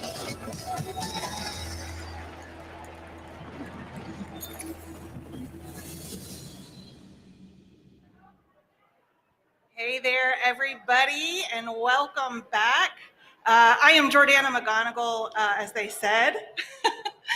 I'm not over at Rico here. He's so stressed about that. I'm Jordana. I'm the CEO of the Recon Network. If you're not familiar with that or what you do or what we do, check us out on recon.vet. I'm not going to go into it here because we have way more important things to discuss. But I am so excited to be on the Parade Deck stage and to be a Parade Deck creator. Our podcast, In Brief, has been with Parade Deck since the beginning. And so today we're actually going to talk to somebody that probably everybody knows, Bruce Thompson. If you don't know him, you're missing out. But Bruce, put my mic up. I feel like I'm really loud though. Okay, I'm following the rules here, guys. Just make that note. Okay, so we're going to be talking to Bruce Thompson. If you don't know him, you are missing out, but you're going to get to meet him today. So Bruce, welcome. Well, it's a pleasure to be here again on the Parade Deck stage at MIC 2023. What an honor. Yeah. And we've talked for so many years back and forth. So to actually get up here and be able to share our story and have this for everybody to see, what an honor. Yeah, it was actually funny, a little behind the scenes. They paired us together and we got an intro and said, hey, I want you to meet Bruce. And I was like, oh gosh, not that guy. Oh, not that guy, not that guy. But they stuck me with that guy, so here we go. So Bruce, today, I really want to talk, most of our services are transition-based. We focus on purpose and meaning and being able to really rediscover who you are outside of the military. So I really want to just spend this time talking to you about the transition process, not just out of the military, but for life in general, because the reality is most everybody in this room is going through some sort of transition right now. So first, let's talk about your transition out of the military, because I think that's something that everybody can really relate to, right? At least in this room. So I'm retired Marine. I did just a couple months shy of 24 years. My goal was 30. But medical kind of said, hey, you're done. You can't do some of those things you have to do. So my process was 6 years earlier than expected. And then at the same time that I'm going through that transition of I'm not going to be an active duty Marine wearing the uniform every day, I also had since I was 7, 8 years old, I was the sports guy. My injuries were not letting me be the sports guy anymore. So I had a double whammy. And it was that, oh my goodness, who am I? What am I going to do? I lost 2 of those huge part of my persona, like who I am. And it was like, I don't know what to do. And so that was a wow moment. And I call it a double whammy, but it really hits you hard when we don't know what we don't know. Right. Well, and I think that's true for a lot of people. We wrap identity into the things that we do or the way that we think that we are perceived by other people, right? I mean, I'm the person without a filter that will literally say anything. So how do you combat that? How do you fight against that and take, your double whammy, losing 2 really strong pieces of identity, and come back from that and find out who you are at the center of everything? So I'll be honest. My first year out of service was ugly. It was deep, dark depression. It was my PTSD, my anxiety. It took me over. And this is before, and I'll back up. I'm the guy everybody's going to, like, oh yeah, that guy who got a 6-figure job with no effort. I did it twice. First, when I left 4 weeks, it was the worst match for me. Great company, great organization, just not anything that hit my purpose or passion. So it really put me in a downward spiral. LinkedIn, power of LinkedIn is a real thing. I was headhunted off LinkedIn for a second opportunity, and it was wonderful, but it was a contracting role. Worked off and on for 9 months, and hey, Merry Christmas. We didn't win the contracts. We'll call you if something comes up. And all of a sudden was like, like another dagger to the heart. And before COVID, I got to that point. I didn't leave my house for 2 months. I didn't talk to anybody. I wasn't on social media. It was that woe is me, and you get, and like I said, that downward spiral going on. I was coming down in the morning. I was sitting on the couch watching TV and taking naps with the dog. My wife would come home at the end of the day, like, "Did you move?" And I was like, "A little bit." And Move this way. and that was 2 months of wallowing in self-pity, self-doubt, and why bother? And it's a hard thing to recover from, and I'm lucky that, me and Neela have this amazing relationship, and she was able to give me that reality of, hey, get up off your butt and get out the house and do something. And so I did. And then after a couple of weeks, she's like, okay, you're not doing what I wanted you to do. I was like, whoa. You said get out of the house and do something. I got out of the house and did something. Because what were you doing? I was getting out of the house and I was going golfing. But I would show up to the golf course, get out of my car, put my earbuds in. Sometimes music was on, sometimes it wasn't. But I would do that so I didn't have to engage or talk to anyone. And I would go play around the golf. I would come back home. I'd take a shower. I'd come back to the couch with my dog, and I'd sit down and watch TV and take naps. And she'd come home and be like, really? And then after 2 weeks, she's like, who are you golfing with? I'm like, whoa. You didn't say I had to do anything. That was overkill. You said get out of the house and do something. I checked those boxes. She said, listen, Marine. I say, Marine spouse, military spouse, like we're going to give it to, we're going to rip the Band-Aid off. And she's like, I need you to people. And I was like, whoa, I don't people. She's like, yes, you do. I said, no, I don't. She said, yes, you do. I said, maybe I do. And so I went and I applied for 3 jobs, all in the transition space. Another just, experience. One was mine. I just had to go through the process, but I'd already sealed that deal. Right. Next one was between me and one other individual who recently retired. We both knew each other. We've both been great for it. We both knew the 2 gentlemen who was interviewing us. It was literally going to be a coin flip. And then the third one was to be a TAP facilitator. Well, I'm like, I got this first job. I'm excited because I was going to be able to teach like family team building classes, self-awareness, Franklin Covey's, and love languages and lenses. And you're like, yes. Federal hiring freeze of 2017 hit and took those 2 jobs away from me. And then I was like, look, it's the spirit is and the world's out there saying, Bruce, you shouldn't be working. You just need to get back on your couch and hang out with your dog and watch TV and take naps. And play golf alone. And go play golf by yourself. No interaction. And then I got the phone call from the contractor who's applied for the TAP role. And I'll be honest, I forgot that I applied for that role. And so after 2 or 3 minutes, I figured out who they were and why they were asking me these questions. And great interview. Following week, they invited me back for a presentation interview. Did a great job of it. I found my passion and my purpose to continue to serve, to assist others through being part of that TAP. I loved it because I taught people what I wish someone would have taught me. I took everything I had learned with my research, going through different nonprofits, the VA process, all of that. I went through and it's like, okay, imagine if someone would have told me this 6 months, 12 months, 18 months before I transitioned, what a different experience that would have been. And so I'm like, I'm going to be that for others.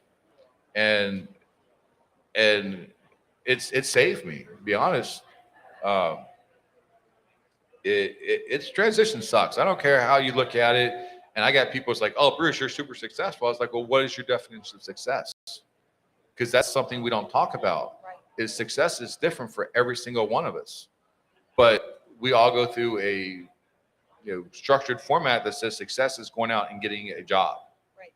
Well, I had no problems going out and getting a job. Like, I didn't have to go out. They came to me, which is fantastic. But it didn't fulfill what I needed. And that's something that when we talk about, your physical, your emotional, your mental needs, how are you going to fill your cup? And it took a while to figure that out. But man, do I love what I get to do now. The conversations, the how can I assist people, the different nonprofits I've been so lucky to be a part of and work with. And, you know, I'm on the stage at Mick with the parade deck. Like, this is really cool. You know, who would have like, you know, thought, hey, how we get Batman up here talking, you know, on the stage? So I want to go back for a second, because are you actually telling me that just finding a job doesn't necessarily mean you're going to be fulfilled? Absolutely not. You know, we all, when we're in service and we have this where our job becomes like who we are. And let me tell everybody, your job is not who you are. Your family, your relationships, your hobbies, your core of what gets you up in the morning, smiling, having fun, energized. That's what you are. We work because we need to, so we can provide and, you know, have the roof, the food, you know, the things. But the joy in life doesn't come from, hey, look, I'm at corporate America doing this, or hey, I'm over here doing this. It comes from those moments. And I'll tell you, you know, I'm a grandpa. I got you know, 7 grandkids, and I absolutely adore and love being around them, and they give me so much energy. I would not work at all if I could just hang out with them all day and play Legos and such. But, you know, we have to go do what we do. And this is where I tell people, if you can find something that will pay you to do what you love, do what you have a passion for, it changes your world. It changes the whole perspective. And I wish everybody gets that opportunity to find that, because it's hard to find. But when you do, man, is our world changed. Well, and I think you make a really good point, because part of the challenge of military transition is that you're giving up this big identity. And what so many people do is they give up that identity just to shift to somebody else's identity. And so you never address, who am I? What are the things that I love to do? What makes me me? What are my values? You know, who am I? I'm grandpa to these little people, you know, that kind of thing. And I think that's a really good point, that just shifting one job title for another, or an identity for another identity, isn't going to be what fulfills you as a human being. There's a lot more behind it. So what are the things that you discovered over that process that really were important to saying, oh no, I'm not a Marine, I'm not this job title, I'm Bruce, I'm Batman? So again, I said I had that first job. It was doing exactly what I did in the Marine Corps, which was electronics maintenance. So I had a manufacturing position. Man, I'm not built for going into a factory, no idea if it's daytime, nighttime, sunshine, raining, you know, no windows. I lived that life. I was one of those Comelec guys, and I worked in the SCIF and a few other vault areas. And you're like, no, I need to see what's out there. But I didn't know that until I got into it. I was doing shift work. Well, that meant I wasn't seeing, you know, my family on a regular basis, because our schedules were so alternating. And that was what was really helping me stay my best self, mental health, and all my struggles that I was going through.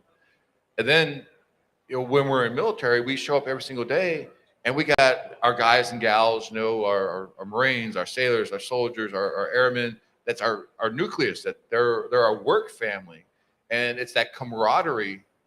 And all of a sudden, like, you take the uniform off, and it's different when you go from that military work environment to the non-military work environment. And it's like, whoa, what do you mean we're not buddies and friends and hanging out? And it's like, that's a culture shift. And then we go from, we're on base, we're part of this huge, you know, networking community, and go outside the gate and go figure this stuff out. You know, are you in a neighborhood where you talk to your neighbors? Or are you one of those ones, I come home, I go inside, and we don't talk? You know, what is your sense of community, your sense of camaraderie? And it's another thing that gets ripped away, but we don't talk about it. And imagine, you know, we have those that graduate high school, and they lose all their friends because either their friends go off or they go off. And then you find that, whether it's in college or whatever, and then you change that and all these different transitions. And like we talk about, we're always in transition. And whether we talk about military transition, a PCS, one employment to another, we're always transitioning, and it has to come back down to is how do we transition well? Right. And there's ups and downs. We're all going to be out there and pull our hair out if we have some. We're all going to be like stressed, and we're going to have those wonderful moments where like it clicked, it worked, and we're military, so we're just talking about when the movers show up with the truck to start doing the packing, and we're all like, oh my God, here we go again. Like, oh, did they pack the valuable items? Did they pack the passports? Did they pack the car keys? You're like, did I put all this stuff aside? But it's that, okay, once they're packed and the house is clean and you're moving on, it's like, okay, chapter's closed. Right. Now we're moving to the transition to the next chapter. And having a plan, having conversations, figuring out, who is one. And these are the two most important questions I tell everybody when we talk transition. You have to figure out who are you and what do you want to do? And they sound pretty simple. It's like, I'm Bruce. Like, who is Bruce? You're like, whoa, like right. Don't ask me for layers now. You asked for a question. I gave you the basic. Like, no, I need the real, who are you? And of course, what do you want to do? Because again, we're from military. I signed a contract when I was 17 years old. I went to boot camp when I was 18, and they said, you're going to be a Marine who does X. And you said, yes, sir. And I went and did that. Right. And all of a sudden you're getting out and they're like, what do you want to do? I'm like, I get to choose. Tell me what I want to do, please. For 24 years, Uncle Sam has told me, hey, you're going to do this and you're going to move here and you're going to work for this group. And in 2 or 3 years, we're going to tell you to do it all over again and push you somewhere. And all of a sudden, it's like you get out and it's like freedom. And you're like, I don't want that much. Take some of it back. and again, it's we all want it. We can't wait to get it. And all of a sudden, it hits you, and you're like, I wasn't prepared for this. What do I do? Right. And that's where I love what you're doing, what so many people here at MIC do, all the different organizations, resources, we all get together. And it's coming back and saying, these are things that you can do. Let us help figure out who you are, what's out there, what's available. Find the mentor or mentors. Have those coaching sessions. Have people that come out and say, you like the game? Do you know that gaming is a career field? Right. What? I thought I just did that to pass time. Like, I can make money being a game? Yes. Do you like creating things? Whoa. We can make you a creator, a programmer. Do you like hopping on and talking to people and a microphone in your hand? You're like, hey, we got a role for you for that. Look at us. Here we are. It's amazing the opportunities that are out there. But a lot of us, because we've been in the military institution, and people might like I say it, but we've been institutionalized. We've been very structured and told this, told that. You're going to wear this. You're going to wear that. You're going to go here. You're going to do that. And all of a sudden, we start coming out of that. And there's so many people that just thrive. And I know we talk about rough transitions, right? But there are so many amazing people that get out and just boom, it worked for them. They had a plan. They executed a plan. They're out there doing amazing, incredible things. Like when the marketplace opens, there's amazing people in there that know exactly what they want to do and have figured it out and are just kicking butt doing it. So we talk about the struggles because we want to make sure everybody gets helped and no one gets left behind. But there are so many people out there that are just amazing at what they do. They found their passion. They found their purpose. And so people need to understand it's not all jury and doom and gloom. Yeah. There's so much success out there, but we want to make sure we don't leave people behind. And that's where we really focus on kind of that negative, that bad side of transition, because the struggle is real. We're losing too many, of our community to, the demons that are getting them. And if we don't address the struggle, that number is going to get worse and worse. But if we start having the conversations and we make sure that we're reaching back and helping others, we can really, reduce that number. I don't think we're never going to eliminate that number, but we can greatly reduce it. And I think that's something we should all be focused on and working towards. Well, and I think too, you kind of alluded to this point. Part of it is you taking charge of your own life. No one is going to tell you, well, except for you, and I see your lovely wife over there, who's going to tell you to get your butt off the couch and to go do something with peopling. But outside of that, you don't have people telling you when to get up, to go work out, to go do this or do that. And so it really is a lot of the transition, not just out of the military, but every single transition that follows, becoming a parent, becoming a grandparent, moving, getting new jobs, all that kind of stuff. It's how much are you going to take control of where you're going and how you're going to get there. And those are excellent points. And one, no one's going to do it for you. No one is going to, oh, they didn't show up for work, let me go to their house and call it. No. Like, and my first job, I learned, no call, no show was. I was like, what is that? Like, so-and-so didn't show up. I'm like, are we going to go, we call them? Like, no. Like, are we sending someone to their house? They're like, whoa, we don't do that out here, Bruce. I'm like, oh. But that, like, rip the Band-Aid off, because you're like we need to figure out where they are and what they're doing. They're like, if they show up for work, we deal with them. If they don't, we annotate it, and they only get so many before we let them go. I was like, this is different. You don't knock down the door. Like we don't go like boom, boom, like wake up, get to work. But yeah, so it's those little things, those nuances, and we don't know until we're out there doing it. No one is going to care more about you and your success than yourself. And there's people out here who are going to help you, and they're going to try to help pull you along, and we all should. But again, I can't make you do it. If you don't want it for yourself, I can't force you to do it. And one of the things you mentioned, exercise, physical fitness. Man, we're like physically fit for however long we serve, and we get this, then we get out, and we're like, I'm not doing that anymore. And all of a sudden you're like, I feel lethargic. Like, I'm putting on weight. I don't feel great. What's going on here? This is weird. And all of a sudden it's like, hey, when's the last time you got to the gym? Like, did you walk? Did you run? Have you lifted weights?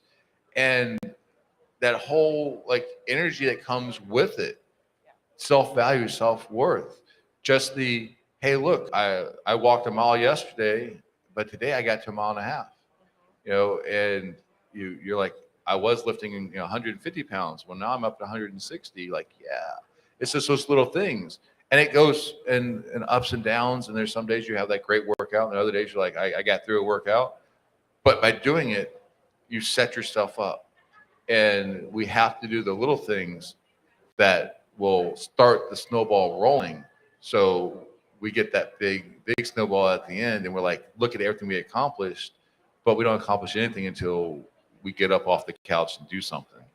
Well, and I'm glad you mentioned that, because we actually, at the Recon Network, we talk about self-care quite a bit, because that's one of the first things to go. You stop working out, your anxiety goes up because everything's stressful, and you're not drinking water. You're not doing the basics, right?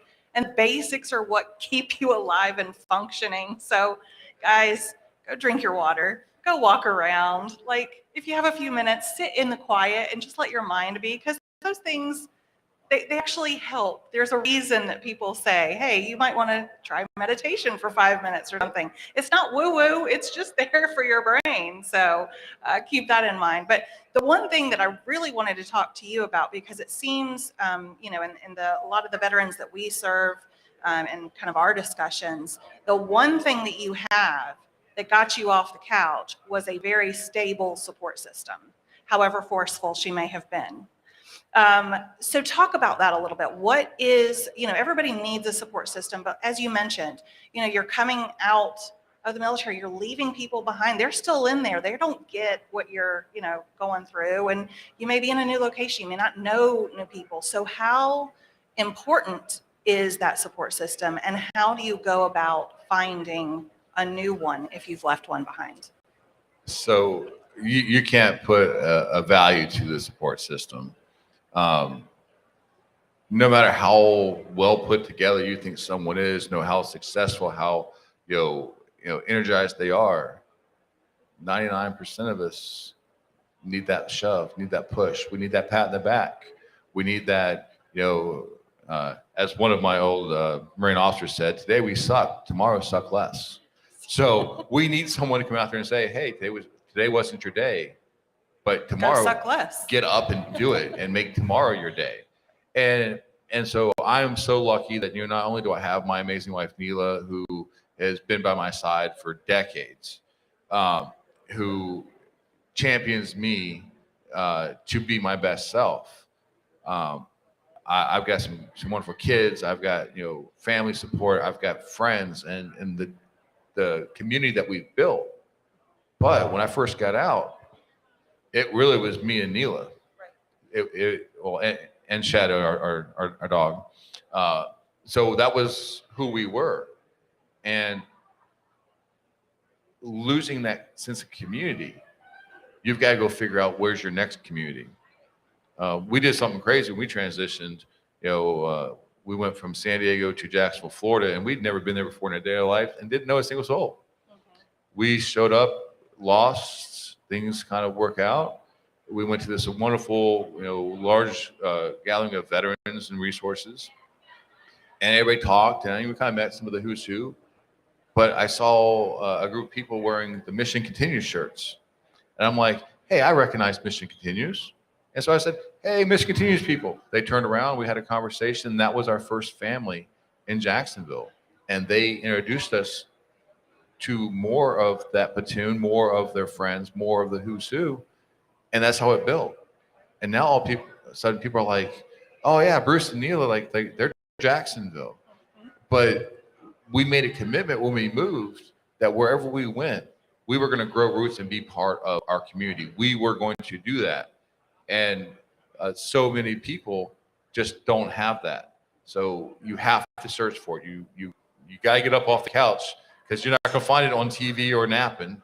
So you got to get out there and do it. And sometimes that puts you in a awkward situation where you're not wanting to be there. Well, we grow when we get out of our comfort zone. So that's one of those things. You got to put yourself out there. You got to take a chance to talk to strangers. You've got to put yourself in the communities, resources, the organizations that have like-minded values with you. And whether that's fitness, whether that's I want to be at the beach, whether that's this is what my hobbies are. This is the military veteran community, this military spouse community. We can find those pockets everywhere we go. I mean, heck, let's go down your HOA now and see what flags are flying and go say, hey, I see you got the Navy flag going on. How long did you serve? I was in Ba. And it sounds silly, but it's there. And social media has made this easy. Whether we're talking LinkedIn, Facebook, Twitter, TikTok, connecting is easy nowadays. It's the effort. Right. And nothing happens active. without effort. Exactly. It's got to be active and conscious. You actually have to go out. The network doesn't just come to you, right? Sitting on the couch, and everyone joins around Bruce sitting on the couch. Hey, Bruce, how's it going? So you've got to make that active effort to meet people. And again, I tell everybody, you've got to find your person. And that's a huge struggle in and of itself. I'm extremely lucky that, I found my person, 30 plus years ago. We've been together for over 20, and we have that relationship where she can give it to me straight, and it's not the, oh my goodness, you hurt my feelings. Right. And I'm Marine, so I don't have those. But she goes back, and I can give it to her straight, and we can be brutally honest with each other in a loving, compassionate way. And that's not something that a lot of people have. And whether that's with your best friend, your spouse, your parents, whoever, I think you have to have that. And if everybody's patting you in the back and saying, you did great today, and no one wants to give you the hard truths, man, that's hurting you more than it's helping. And not that we want to sit there and have hard truths, 24/7, But sometimes we need them. I need them, yes. Sometimes we need that reality of, hey, if you want to be successful, get up, take a shower, get dressed, and go engage and do something. And whether that's virtual is a great thing. There's so many different things and groups that you can do and meet up with. But man, that human contact, that one-on-ones, that in person, there's nothing like it. It changes perspectives. And it gets you out there and going. And even for my introverts now, I might be an extrovert a little bit, but for my introverts, I know you're like, I don't want to be around people. I don't want to do this. Like, you got to get out of that comfort zone. You got to have conversations. You got to find your people. It might only be 2 or 3 people. That's okay. I'm an extrovert. I want everybody. But if you only have 2 or 3, that's 2 or 3 constant, steady, and we're there. So I really look for that. Yeah. So we've talked about self-care, support systems, taking an active role in your own transition. I'm just getting the few minutes mark.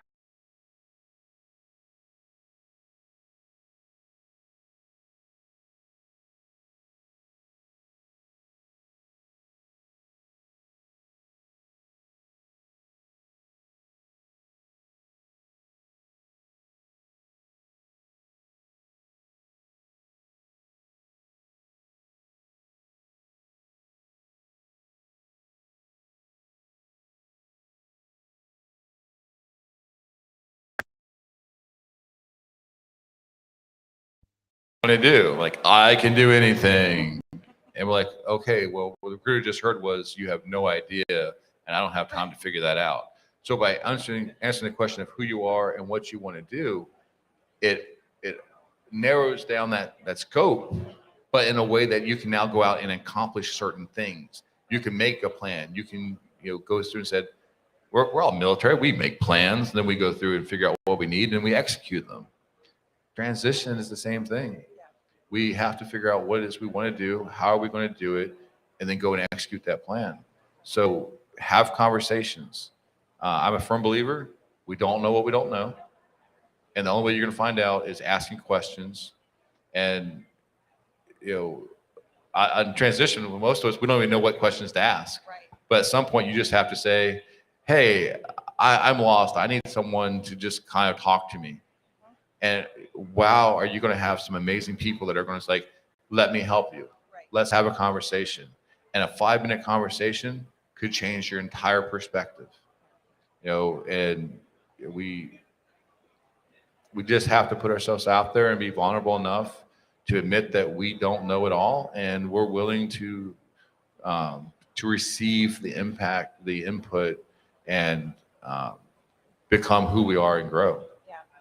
Well, and small shameless plug, if you don't know who you are and you are trying to find your direction, that's what I do. So check out the Recon Network if that's you.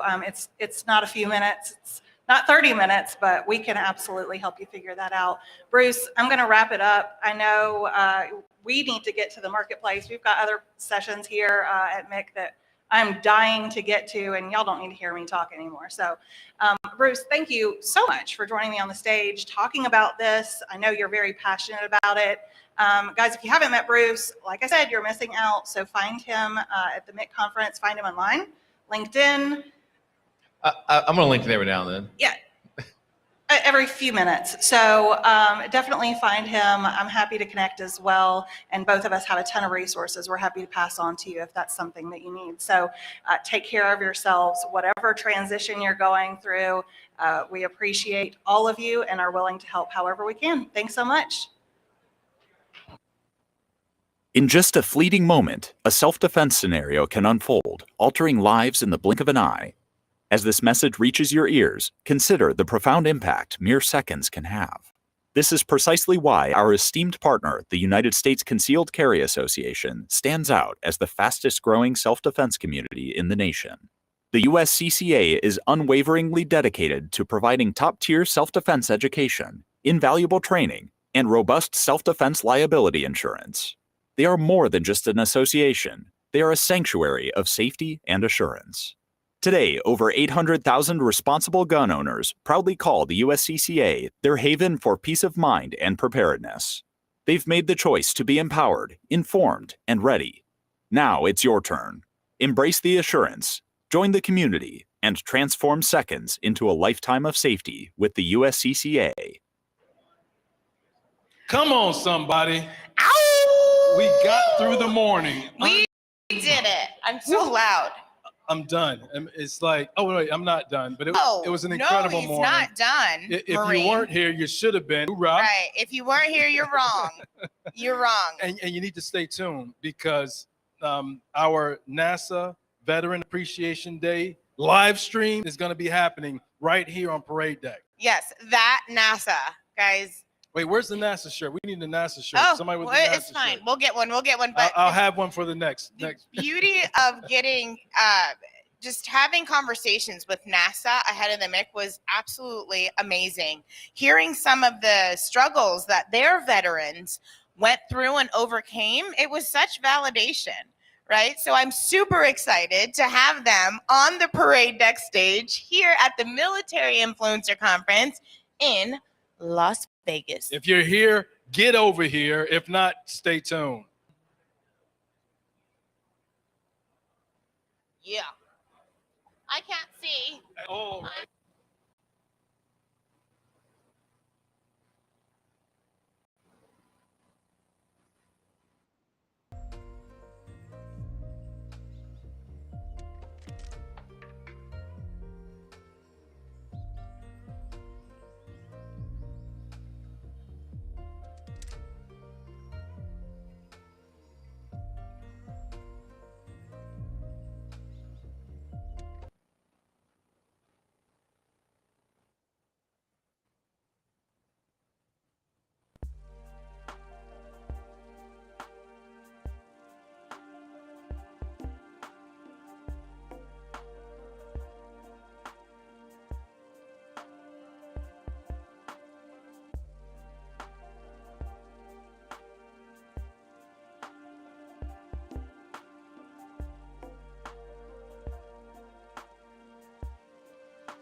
sanctuary of safety and assurance. Today, over 800,000 responsible gun owners proudly call the USCCA their haven for peace of mind and preparedness. They've made the choice to be empowered, informed, and ready. Now it's your turn. Embrace the assurance, join the community, and transform seconds into a lifetime of safety with the USCCA. Good afternoon, everybody. Tiffany Orner here, proud second-generation Air Force veteran and COO of the Parade Deck, and I have yet another soldier. Where are my Air Force people at? Can I get some? There we go. Here on the stage, we have retired Army officer, Mr. Myers. Who are you? What are you doing here? Tell me all about it. My name's Mike Myers. I am here on the parade day. And I'm the commissioner of the Military Basketball Association. I'm excited to be here in Vegas, great event. And I get the opportunity to talk to people about veterans' behavioral health and how sports can make a difference. Yes, I'm so excited to help educate you guys on all things Military Basketball Association. It is so awesome. I served many moons ago, and when I served, it was more of do as you're told, head nice forward, right? And there was no resiliency. They didn't care. So it's really interesting, and I'm very grateful that I have people like you in my life that are providing opportunities for retention, because Lord knows we need it, and just resiliency while we serve. So tell me and those watching about MBA. The association. Yeah, NBA, our mission is to really own the space and provide varsity level basketball to military communities around the country and around the world. But you missed one R. There's retention, resiliency, and then there's recruiting. So what we want people to see also in the recruiting space is that these guys serve their country 24/7, 365 days a year. And what they do is play basketball. Now, they're playing basketball for their resiliency. They want to stay in the military, so they're being retained. But we're also putting on display the military athleticism and just what it means to serve this country. That's really appealing to people who actually want to serve and are interested in being recruited in the military.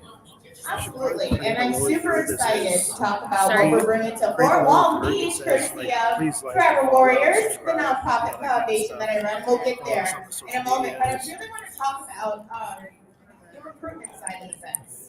I think that is so important. It's so important to highlight what NBA is doing, because it shows again that not only are you serving, but you're allowed to have a life outside of serving. So tell me some of the, let me go to my notes so I don't mess this up. So if I'm active duty, how does that work? How do I get involved with NBA? Well, first, Females do it?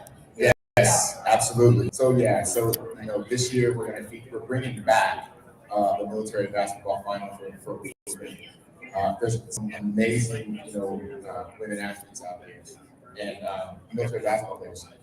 I got my start coaching military basketball really in the armed services with the All Army women's basketball team. Won a gold medal in Florida in 2019. Really happy about that. Go Army. But what's really cool is that what you see is there's a lot of interest on the women's side. And women deserve to have a platform to play basketball just as good as men. And what we've done in the NBA is everything that they get in the women's game. So the trophy's not any bigger or smaller. The shirts are always, everything is the same and equal. And that's something that we're really proud of. On the recruiting side of the house, you just mentioned something, hey, you shut up in color, or you get told what to do all the time, and then people see one side of the military in the modern media.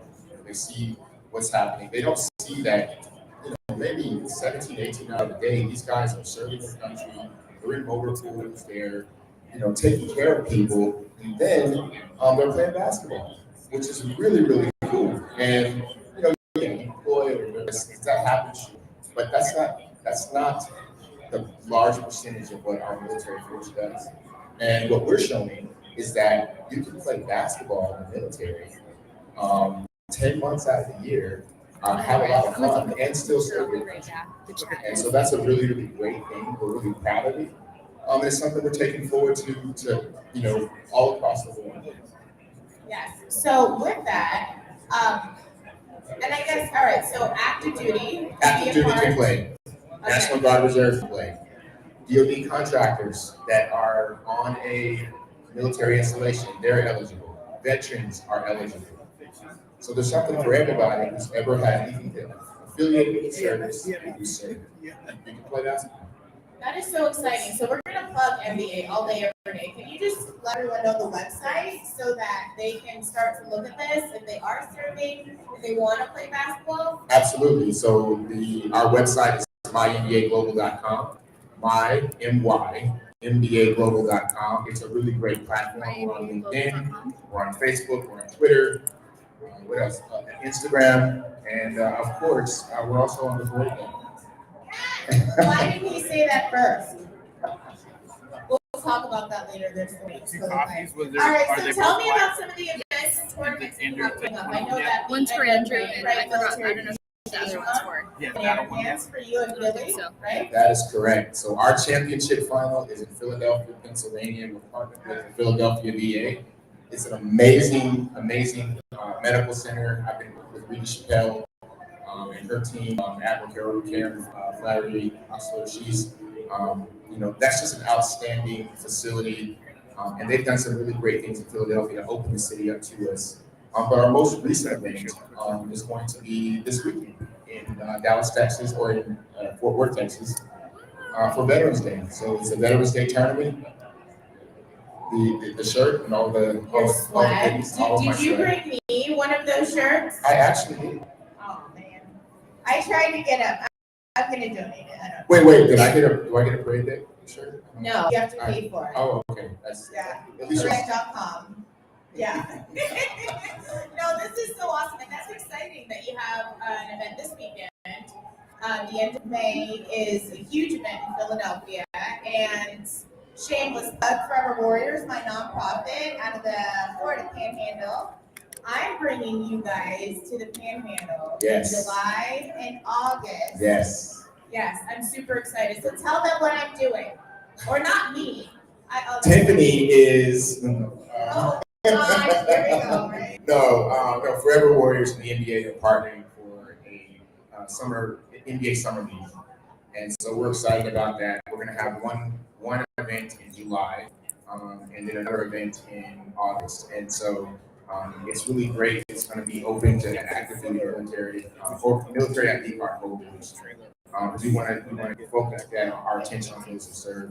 But the more important thing that I would say, Tiffany, is that it's to bring military athletes down to a place like Fort Walton Beach to kind of relax, let their head down. It's super important. In 2007, I deployed, came back, medically evacuated from Baghdad, and it took me 5 years to realize that I survived with post-traumatic stress disorder. And basketball is the thing that saved me. So what we're trying to do with the NBA is get left of the boat.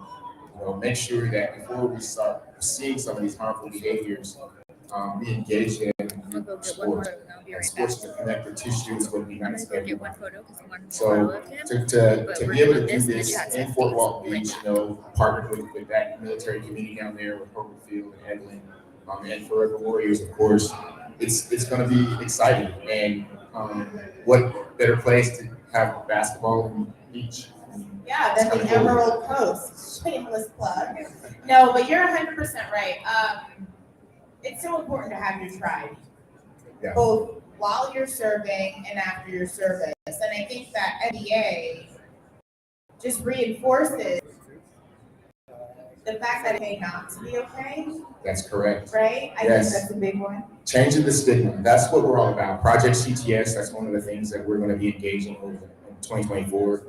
Project Change the Stigma. Forever, we've had, once people get back from deployment, people you have post-traumatic stress and they look at you kind of funny and they're like, you have your own questions about, what's going on with me? Why am I suffering from anxiety?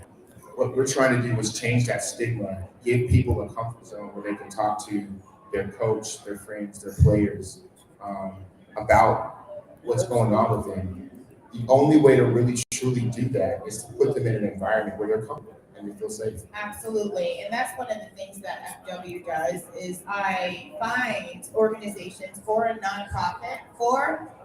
nonprofits that are able to help with some of those questions, those feelings, without the service member having to worry about losing security clearance or getting rank busted out. You know what I mean? Like, these are real things. So again, I'm so excited to partner with MBA, both obviously with FW, but with Parade Deck, because I hope that with our strong bond and our relationship that we're building, your players start to get on Parade Deck and they start to amplify their voice. And they already have. They already have. Yes, and talk about why it's important to do things. All right, so I work with a lot of the senior leadership at mostly Harold Burton Duke Field, but also Eggland, 7 Group, 6RTV, and a lot of it is getting these airmen and these soldiers out of their dorms after their duty day. So again, I'm just so thankful for you and having, I can go and scream now. Like, come hang out. Look, we got basketball players. I just want to say something publicly. What? You sent me emails and I didn't return them. Oh, yes. Yes, I did. But I'm not going to tell that story, but I will just say that it was amazing, you reaching out and making it weird. Right, and then actually learning and getting more educated about you and about Parade Deck. So I just want to thank you for that. Oh. And apologize and be like, hey, some emails you need to reply. Yeah, you should always reply to my emails because if I don't, the minute I see you, it's going to get so weird for you. For me. Not for me. I'm going to be great. Cool. All right, so let me see. You have some amazing friends that co-sign MBA, don't you? Why don't you tell them? Which ones, my friends or my major organizations? No, I'll read the script. I'm sorry. This is what Parade Deck is. It is fun and unscripted. Oh yeah, so yeah, no, we can. I can. So our event in 2024 in May is going to be on CBS Sports. Okay, we've signed a 3-year deal with CBS to have our championship game on CBS Sports. They did it last year. This year we're going to do it again, but we're committed to it from 2024, 25, and 26. The game is going to be at Temple University at the Leah Corsa Center, and so the sponsorship tiers that we have that are available. If you want more information, you can contact me through my email or through our team. But we have tiers available for businesses that want to support our organization and then advertise during the live broadcast of that game. So there's that. We've had some great sponsors in the past, but we definitely want to make sure that we this thing that we call military basketball and military sports, it's not fun. It is a vital and crucial thing to the morale of the force and then even for veterans. And so there are businesses and organizations that would love to be involved or want to get their message magnified on a national broadcast. Please contact us because this is going to be an amazing event. We're in Tri-State, New Jersey, Delaware, Pennsylvania. We have a high school campaign now. We plan to pack the house in 2024 for that championship game and celebrate when it's all over and then come back and do it again. So thank you so much for No, I think it's really important. And, it's so exciting that CBS sees the value and they're doing what they're doing. And I'm biased, obviously, but I think it's really important for you small businesses, but mostly the big guys, right, to put your money here. If it was an NFL or NBA, you do it without question. But why not do it for those of us that raise our right hand? Yeah. Right? Why wouldn't you? And then on top of that, stronger together. That's another thing I say all the time. And I don't know. I just think I know we can do better. We can do so much better supporting initiatives like this. We talk about retention. Yeah, we wonder why. And just so everyone's tracking, DoD does not provide funding for morale. They don't. what they do is they do mission critical. That's where they do the most. So these military installations and foreign nonprofits like MBA, they're on their own. They gotta fund the money on their own, find the money, raise the money. So I would just say that, like organizations like Paramount VetNet, which is important to us. There are other VetNet organizations across the country. I point to someone like Betty Diaz, who I met through LinkedIn, and then I think I even linked you guys up on email. What they do is take our message and magnify it. And Paramount VetNet has been, they don't just support the NBA, but they support all kinds of different veterans initiatives across the country. They're going to be a part of this event down in Fort Walton Beach. And it's just a blast. So, things like the NIC, being here, Parade Deck, different events across the country where we can all pool our military minds together and help the next generation of soldiers or sailors, Marines, athletes, and Air Force folks. That's important, but we also are able to take care of each other. So I think it's really important and special. I'm just glad to be here. yay! Well, we're so happy to have you. Let me see. Any other questions that I have? I guess any future plans outside of what you already have in books, like year 3 to 5 for MBA? 3 to 5 years. 3 to 5 years, what does it look like? In 3 years, I should not be the commissioner anymore. Right? And here's the reason why. Because, I have a very competent deputy commissioner, Al Mayon, our president of basketball operations, Jason Lavaciano, our conference commissioner. We've all been advancing the ball forward. We have the basketball council. We have a Hall of Fame. I didn't wear my ring, but I probably should have. But 3 to 5 years, I should be stepping down as we set up the sports commission. And so, that's important because there are other sports that we're going to go into that will own the space of military sports.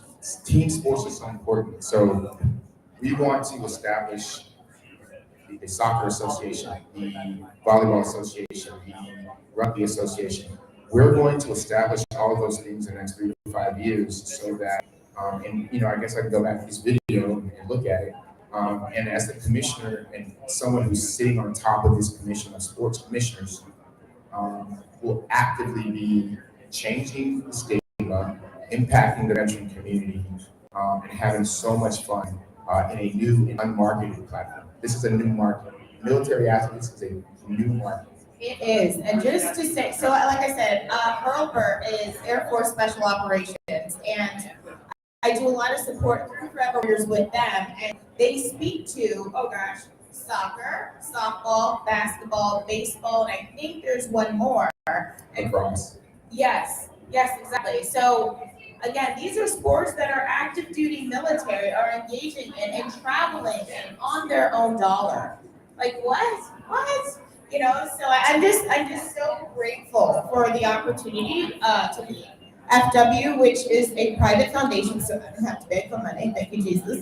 Right? I am funded by an amazing automotive group, Step One Automotive. They gave me $500,000 in 2023 to do God's work for our service members, veterans, and their families. So I just wanted to co-sign that. There's a lot that the military is trying to do to encourage, obviously, retention, but the quality of life for those of us still serving. So I guess that's it. But I don't think we're allowed to get off the stage yet. So what do you want to talk about? Yeah, where are you going? Oh, tell them why you can't come see me 14th whenever Ace comes to see me. Well, I am going to take a trip down to San Antonio first and have a meeting with some folks in the Installation Management Command. And then I will be flying to Puerto Rico because the NBA is global, and Angel Acevedo, my deputy commissioner, has done an amazing job with their work in Puerto Rico, and we're going to have a military basketball tournament in Puerto Rico, right? The Rich Port, and we're excited about that. 12 teams. What are you thinking? Oh, it's March 15th through the 18th. Oh, that's exciting. Yes, extremely exciting. Is that going to be streaming on ParadeDeck.com? I think I should like not like Yes, you should absolutely say yes. Yes, Tiffany, it's gonna be streaming. Is Portland gonna have representatives in Puerto Rico? Yeah, if NBA flies out the representatives to Puerto Rico because we are a startup. We're a startup too. 6 years. Looks like we'll be stateside. Well, you know, there's always where there's a will, there's a way. Amen. Where there's a will, there's Tiffany. Oh, I love that. That's a good one. That's awesome. All right. I mean, I guess, are we allowed to take questions? Does anyone have any If questions? you have any questions, I can answer them. No? Anyone? Oh, ask Come on. me. Nothing? He used to say, Yes, there it is, MVP. Oh, sorry. Love the sport of military basketball players. You doing that and making the game an amazing thing. How do you find officials for all of your NBA games? And where do you go to kind of outsource to get officials? So the officials are done one of two ways. One, we have a president of officials, Mr. Jason Bassiano. He has been doing our officials at our major events the last 6 years. He's an official himself, Division II NCAA official himself. But then we also, want to give back to the communities. So if there's a way to get with an officials association like we did here in Vegas, as a matter of fact, we have had tournaments here in Las Vegas. The Western Conference Finals in 2022 and 21 were here. And so we partner with officials associations here, table group people here. So if officials want to get involved with and be officials or work with Jason as an assignment or location, they absolutely can. They just need to go to our website, look at Jason Bassiano's contact information, and give him a message. He's right there on our page. And what's your website? MyNBAglobal.com, MyNBAglobal.com, which, oh, by the way, I'll tell you, the logo, everything about our organization happens during lunchtime. It was a late 2 or 3 o'clock a.m. phone call between myself and Angel Acevedo in 2017. So it's crazy how, this is truly the American dream. When you can have a concept and an idea that is formulated on a midnight conversation where we just wanted to make military basketball better. And then, now we're here on a parade deck. We have a 3-year commitment from CBS Sports for our championship game. Maybe, sponsored us. It's truly the American dream. Only in America, I think can this happen. So. Absolutely. And I think Navy Fed is here, right? I saw someone in a shirt. They did. I made sure I brought them a shirt, and they'll be partying up down in Fort Worth, Texas this weekend. Oh, that's awesome. All right. Well, I love you, and I thank you so much for what you do. I really do, you guys, because I'm not going to get emotional, but it's hard sometimes. So, see the transition of the military 20 years ago when I served to now. I'm not going to cry. I didn't put enough eyelash glue on. We're good, girls. Let me back in. We're good. But to see the transition from then to now and to be connected with people that are like all gas, no break, I'm just so grateful. So thank you. Well, I want to tell you thank you because the work that you did, to get the PACT Act and all that stuff. I mean, as someone who was in a burn pit area, that's important. That's really important. And, I'm not gonna get emotional up here either, okay? But some of the things I attribute to my own health are probably because of the burn pit. And, watching you out there taking it to the streets and saying, and exercising your First Amendment right on behalf of veterans, it's important. And it was critical to a lot of people's care. What you and John Stewart were doing, I applaud it. Thank you so much. And thank you. Well, just to give you guys, so where I came from, Grunt Scout Foundation, they're here. I stood that nonprofit up in last August. I was already in DC for a thing, and it got real, right? They flipped on us. So my team and I went down to DC, us, Burn Pit 360, and John Stewart was tearing it right on Twitter. We got the PACT Act passed. And I can't listen, I was there for a day. Will Wisner, he's in there. He's Grunt Scout Foundation executive director, but we did it. And I'm just so grateful to have, something I stood up, the Girl Stuff Foundation, be a part of something that, Absolutely. yeah, so No, I mean, it's my it's- honor, it's our I honor, really we love, wanna this thank is, you. I'm all in with this, so. All right, I love you, thank you guys for watching, adios. Thank you.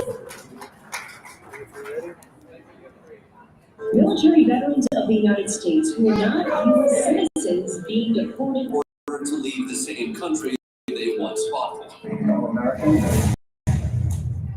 America should not be deporting military vets. It undermines our national security. Frank Zachary. We're gonna roll the Ventex commercial and then you and Frank, and then you and Frank on the main stage with you and Frank. We're gonna play one more video and then so go ahead and get up there and get ready. Where's Frank at? Is here? He's right there. Does he know that he's presenting? Rico. Frank, does he know that he's coming up at 12:45?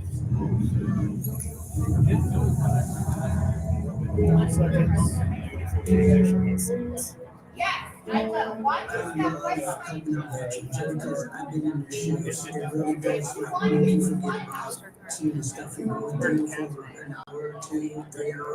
There were a lot of things He's that over were there. missed, birthdays, I saw him walk holidays. away. I'm like, you need to go get it. Everything that you had to give up. I'll put on the start card though. Just can you do a countdown? Can you do a countdown for 5? those barriers, they kind of remove that barrier and allow you and your family to even do something out in your just cool experiences. I've seen the Islanders, I saw Travis Square, I saw Ken Walker. I would not be able to go to these events if it wasn't for Ventex. Being middle class, having to work paycheck to paycheck like so many Americans do. Ventex My daughters, we go for concerts, different musicals, comedy shows, real good father-daughter bonding experiences. As a single mom, it gives me the opportunity to take my daughter and her 2 friends to experience an awesome live event that I don't think they would have got to experience otherwise. Coming down the Sharks game, that's a treat. I can't afford to do all these things. It was great that Veterix throws tickets out to veterans and get us to come out and see other veterans. And thank them as well as the Honor Band.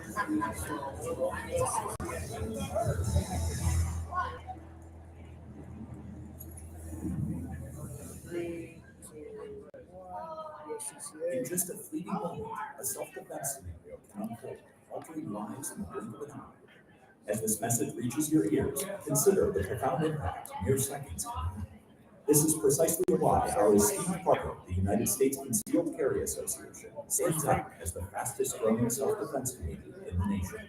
The USCCA is unwaveringly dedicated to providing top-tier self-defense education, invaluable training, and robust self-defense liability insurance. They are more than just an association. They are a sanctuary of safety and assurance. Today, over 800,000 responsible gun owners proudly call the USCCA their haven for peace of mind and preparedness. They've made the choice to be empowered, informed, and ready. Now it's your turn. Embrace the assurance, join the community, and transform seconds into a lifetime of safety with the USCCA. Which mic is that? Yes.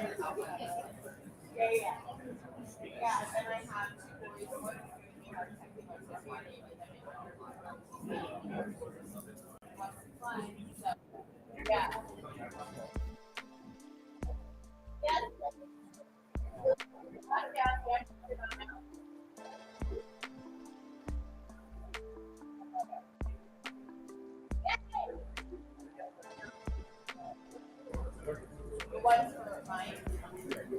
Oh, answer one, two, you're in trouble. Probably gonna get fired.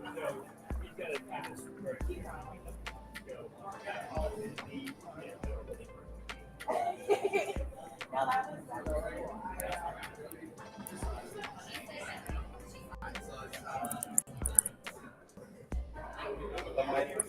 all right, thank you, sir. I have that list. Are you doing one mic? That would be ideal.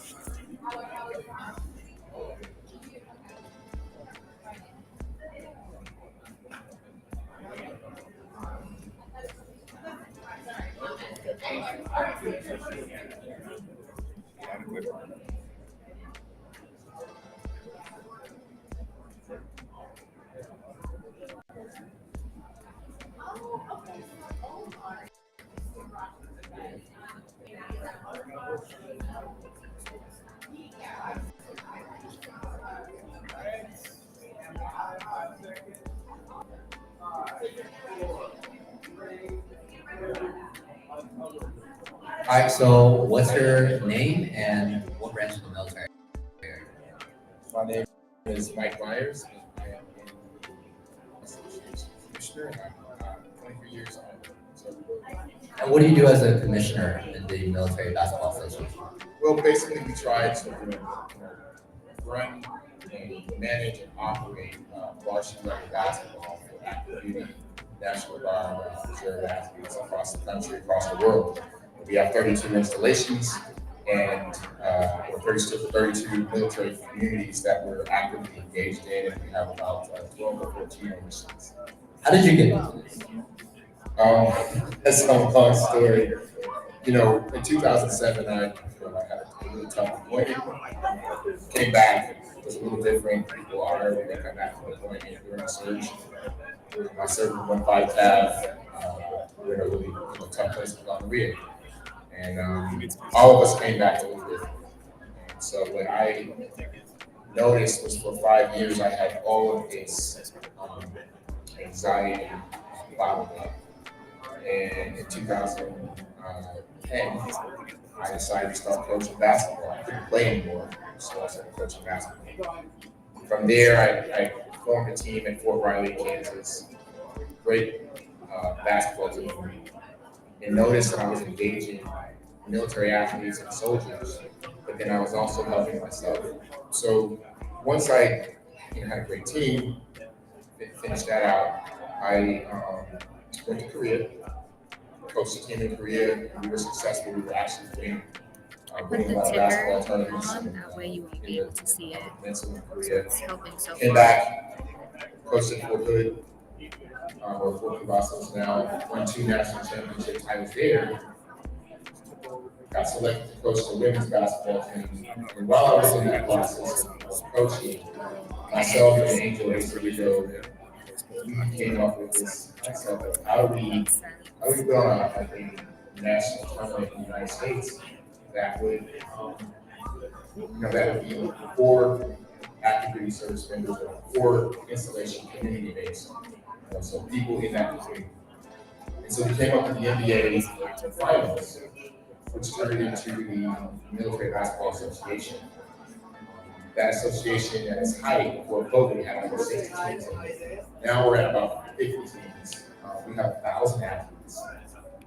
We impact over 5,000 military families. We had zero suicide ideation. So the impact of what we're doing and why I'm doing it is just to go back to the question. We're doing it to save lives. We're doing it because it's engaging and team sports connects people.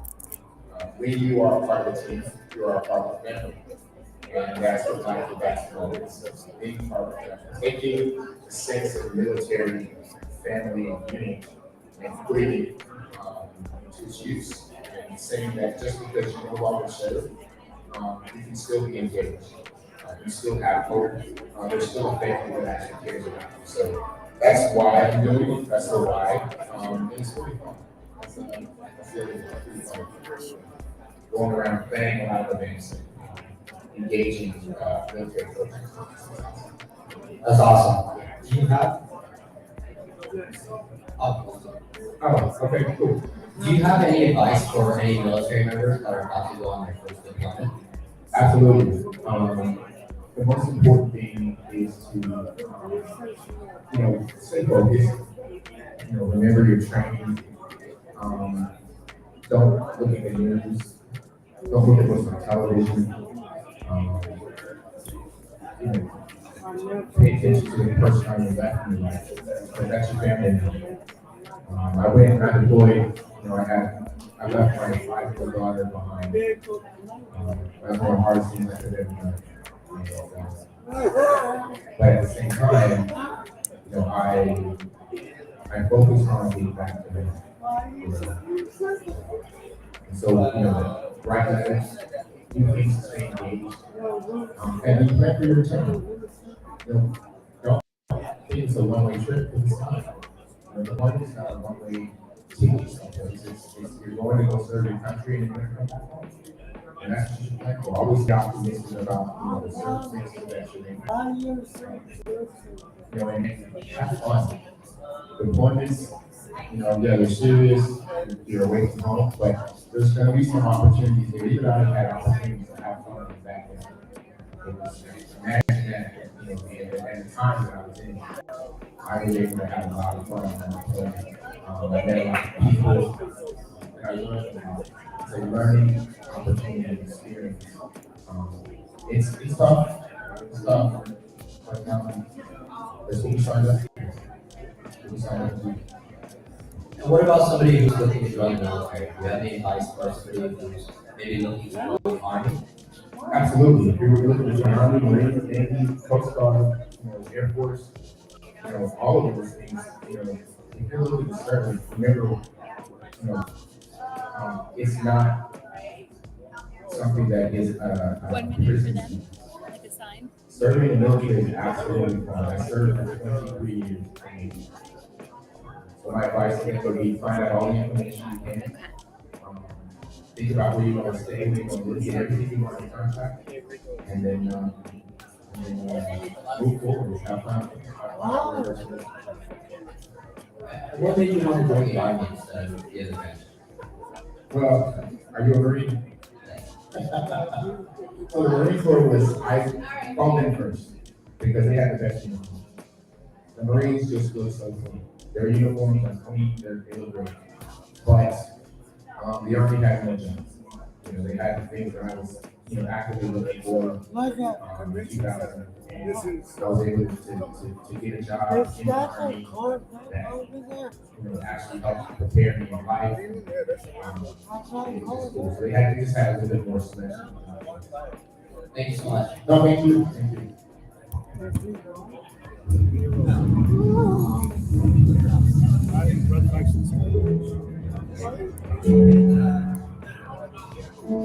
I love helping out veterans just because I've been in the shows. It really does make you forget about some of the stuff that you're going through for an hour or 2, 3 hours. There are a lot of things that we miss, birthdays, holidays, so it's sort of a reward for everything that you had to give up previously. It's hard to be able to take your family anywhere, and the cost of all these sort of all of those barriers, they have removed that barrier and allow you and your family to do something.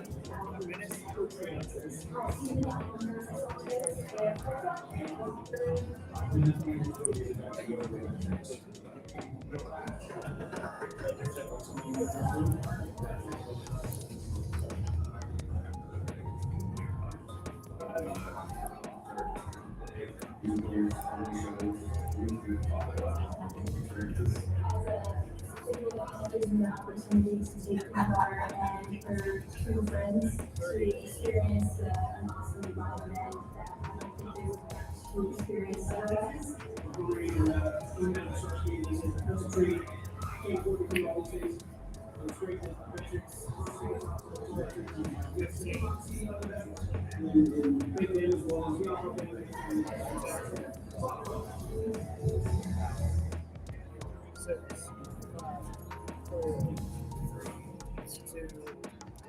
All right. I'm no rapper, but I like saying. So, Frank, thank you for being here on Parade Deck and talk about something that's near and dear to my heart. Being an author, and I did it absolutely backwards. I did it wrong. I didn't know about doing the service you provide, but I banged you off the record. And I know still like you do. I did everything wrong and that's right before. So we'll put that over to the side for now. Go back to off the record later on. But let's talk about what you do and the space where you are a subject matter expert. Well, thank you. Thank you for letting us be here, number one. I did the same thing. I wrote some books because I thought, I write a book and I write a book and it will come. Doesn't work. So So I did, I wasn't smart, so it took me 5 times before I figured it out. And then I met my partner, Melissa Van Oss, and we said, okay, we gotta figure this out. So how do you play this game? That's what we're going to look at. And what we found is that the best authors, best-selling authors, trust the process. And as we start to delve into it, in 2022, 4 million books were released in the United States. 4 million. 4 million. That's 77,000 a week. 77,000 a week. How are you gonna stand that? Most authors don't have a plan. You don't have a plan, a marketing and promotion plan in advance. Plan on being disappointed. Here are the facts. Average author, fairly good author, with no plan, will sell approximately 200 books. They'll make about $500 total. So why do you put all this time and energy in your life and name and suffering for $500? It costs you more to publish the book, so you're losing money every step along the way. So we said, okay, what's happening? Why is this not working? And so what most people don't understand, as an author, you just want to get the book. Writing the book, it's frustrating, it's disheartening sometimes. You just want it to be done. Then you get it done, you want to get it out. Everybody's going to buy it. No, it doesn't happen. There's so many myths that are around the industry that people just don't understand. People just don't know. Biggest myth, I wrote down something, okay? Biggest myth is my publisher is going to do the marketing for me. A publisher will tell you, well, we're going to help market. They don't. They don't help you market your book. They might do a press release, right? But that's about all. Nobody reads press releases anyway. But that's all that they're going to do. Another group says, well, we're going to put you in Walmart. We're going to put you in Borden. What's going to be there? I said, well, we have these big books, the size of the old yellow paper. And you're one line. So, well, how are they going to order my 10,000 copies of my books? Because, well, when people start asking. And I said, well, I'm doing it myself. And I said, well, kind of, yeah. All right, so your publisher's job is to publish. The publisher's job is not to market and promote. Period. The other thing we hear is, well, I'll put some posts on social media a few days before the book comes out. Because I don't want to put this out. I don't want to be an annoyance. I don't want to be a pain in the ass with all these people. So a couple days before, I'll make some posts. I've got a lot of social media friends. Okay, that's basically a hook. That's not a plan.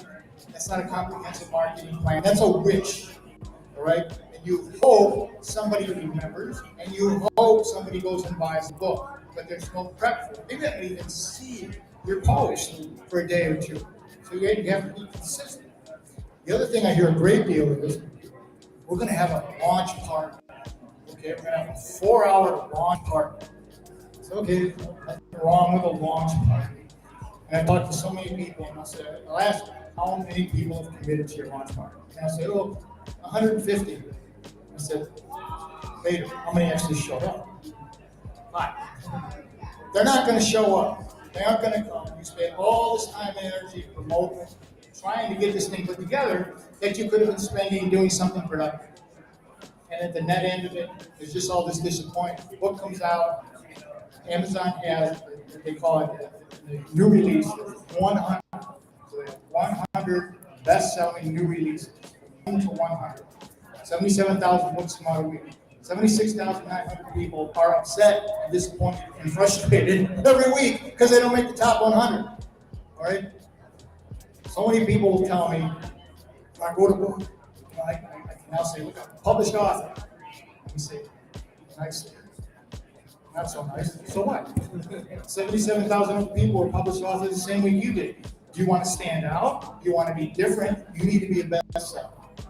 That's part of what we put together. We want you to be number 1 bestseller author. Not number 100, number 1. Put that program in place. The other one we see is, people say to me, well, when the book is released, that's when I market. Yes, that was my plan. Most people's plan. Big disaster, because once the book is released, it's over. It's out. It's out there. 77,000 more coming next week. You have to plan in advance. You have to be out ahead of the curve. First off, you have to say, let's get who's Rico plan? And why should I care who he is, right? That's the first step that we have to put into place. So we took those 4 myths and we said, let's find some solutions. So Frank, what I hear you saying is those who fail to plan to fail. Exactly. You're going to be disappointed. You're going to be frustrated. Hopefully you're smarter than I am and you don't write 5 books first before you figured it out. But it was something where it's a lot of work. The big difference between what Melissa Van Oss, my partner, and I do, and 99% of the other people will say, yeah, I'll help you market your book, is we actually do the campaign. We create the content. We send it to you. Say, here, post this on this day at this time. So Frank, so I have my book off the record, and it is too late now because the book is already done. You've already missed the process. You missed it now. What you can do is come out with a new release or a workbook to the book. Okay. There's a number of different ways that you can do that. You can change chapters and then do a version 2. Okay. Knowing in advance, we can put that in play. So one of the things that we did when we started looking at the facts is you need to start a campaign 90 days before the book is released. 90 days before, most people are saying, hey, Frank's not even done. We started campaigns for people 6 months before the book was done. Okay, because the key is, look at the movie industry, for example, right? The movie industry, the second top producer. How many months in advance they start promoting? 7 months in advance. George Clooney's next movie, they're already promoting it. They haven't finished filming it, okay? Right? So you got to get out ahead of the curve and make people aware. So you start building awareness and momentum and anticipation for what's coming. So Frank, just like in the industry, the film industry, would you provide a trailer, a teaser, a snippet of your book in that building? We put that together. We have social media posts. We have we create live video statements. We say, here, say this on this day at this time. Turn it up your own way. It should sound more like you. But this is the message. And the key is, people want to get up there and they want to talk for 5 minutes, 10 minutes, whatever. It's got to be a minute and a half. So we've done a lot of work to try to get to that point. Short, sweet, to the point. It's consistency and frequency of the message. It's also incredibly important, which most authors don't understand. And they put the book out, they made an announcement. But how many times do you see an ad Coca-Cola or McDonald's? Okay. Might be multiple times a day because they're keeping themselves top of mind. So you know that they're out there, you know what they have, what they do, but they're constantly keeping top of mind. That's a big deal.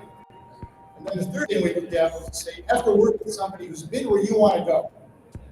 Same thing in the military. You get a battle buddy, you get somebody who's been where you want to be, who can guide you along the way. Now, anytime somebody says, I'm going to write a book, everybody and their brother is an expert.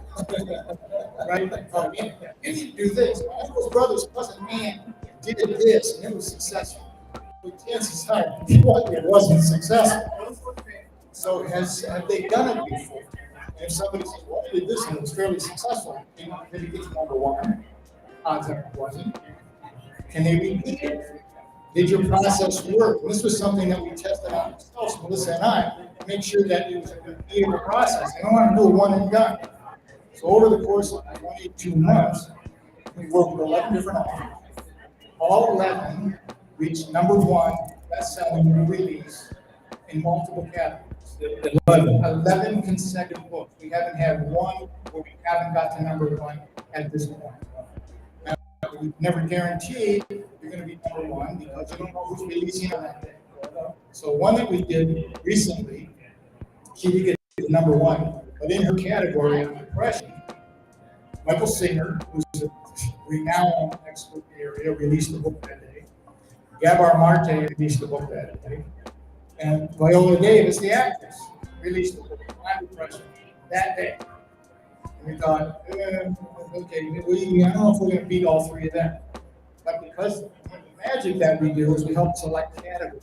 And that's how they rank the book. So we sit down with the author and say, all right, these categories are our best shot. And then we let it go. And she reached number 1 in 5 different categories. And one day, she was ahead of Michael Sanger and Deborah Marte and Davis. And it wasn't for multiple days, it was a short period of time, but that's all that matters. So what happens in the Amazon world is when the report comes out, it's a high volume of sales and a short window of time. That's why we focus on release day, right? When you hit number one on your book on Amazon, it says number one best-selling book. It's right there. We get a screenshot right now. You're now a bestseller. It's right there, and you can see it. That's the proof. That's the proof. Outstanding. Now, how long you stay there is yet to be determined. The fact is, you got there. All right. I have to check and see if I have to do some homework on one and see if I was there. I don't remember, but now you give me some homework. Right? Yeah, you would have known. You would have put in your name and it would have said number one bestseller. The other thing is you have to have a customized program. It's got to be a customized program. We broke it into 3 stages. Hi. We have pre-release. Oh, did he say? We'll talk about in a second. Right? Who are you and why should anybody care? Okay, all right. Here's your credentials. Here's your background. This is why it matters to you. This is why it's important. And we get a whole series of things. We have a social media campaign. We have an email campaign. We have a live video campaign. We have blog campaign. All these things are put together. We give you the content. Yeah, and then We I'll don't have want these to ask pass it. notes, so I'll just hold on to these. But we'll tell you here, do this on these days. We'll walk through. We give a very, very detailed statement of work. 60 days. Okay? Who's gonna do what? When it's gonna be done, how it's going to be done. All right, Yeah, that's the if somebody asks us for a charger, because we have all of our plugins. On the launch. No, it's fake. Launch day is your best chance to get number one. Okay? That's it. The launch day starts 12:01 Eastern time, 12:01 a.m. Eastern time. Launch day ends 11:59 New York time. That's the launch day. Talk to authors, and they'll say, well, we have international presence. I know some people there. Joe Westman, just did his book, went to number one in 9 categories. He had a pretty good following in Holland, in England, the Netherlands. So part of our campaign is let's reach out to those people. So 12:01 New York is like 6:30 or 7 o'clock at night for them. So at 12:01 they started. Okay, by 12:15 Eastern time, it already did bestseller. Outstanding. Okay, high volume of orders, short window of time. That's the magic. Right? Now, once you hit number one, you have a 30-day window. Where Amazon's going to track. So in that 30-day window, we then do what we call post-launch. And post-launch is going to get you on my TV show, my radio show. That we do that just before the launch, we get you on to his player, his book's coming out, he's reading about it. Here he is, let's meet him, why are you doing this? Okay, go through that. Then once the book is released, you get the author background. You see, now we're talking about selling. Number one author, player. Rick, what was the experience like? It was great, Frank, you're awesome. That's what we want him to say. It was a great experience. Sometimes very frustrating. Trust the process, though. Trust the process works. That's what success looks like, right? Exactly. Because I say that all the time. At some point, an author will say, "Oh, it's Frank. We need to put this up there." Trust the process. Just trust it. Not every post is going to be earth-shattering, but every post is geared for what's coming next. So it's a layered approach. We stagger the messages so that we're getting everybody to that momentum point. Okay. Post-launch is we continue. We have a writer who is a newspaper writer, and if the author wants to do that, we have him write the article. Okay. Article. By Friday, you'll Not have a a press press release. release. Nobody reads a press release. You got that.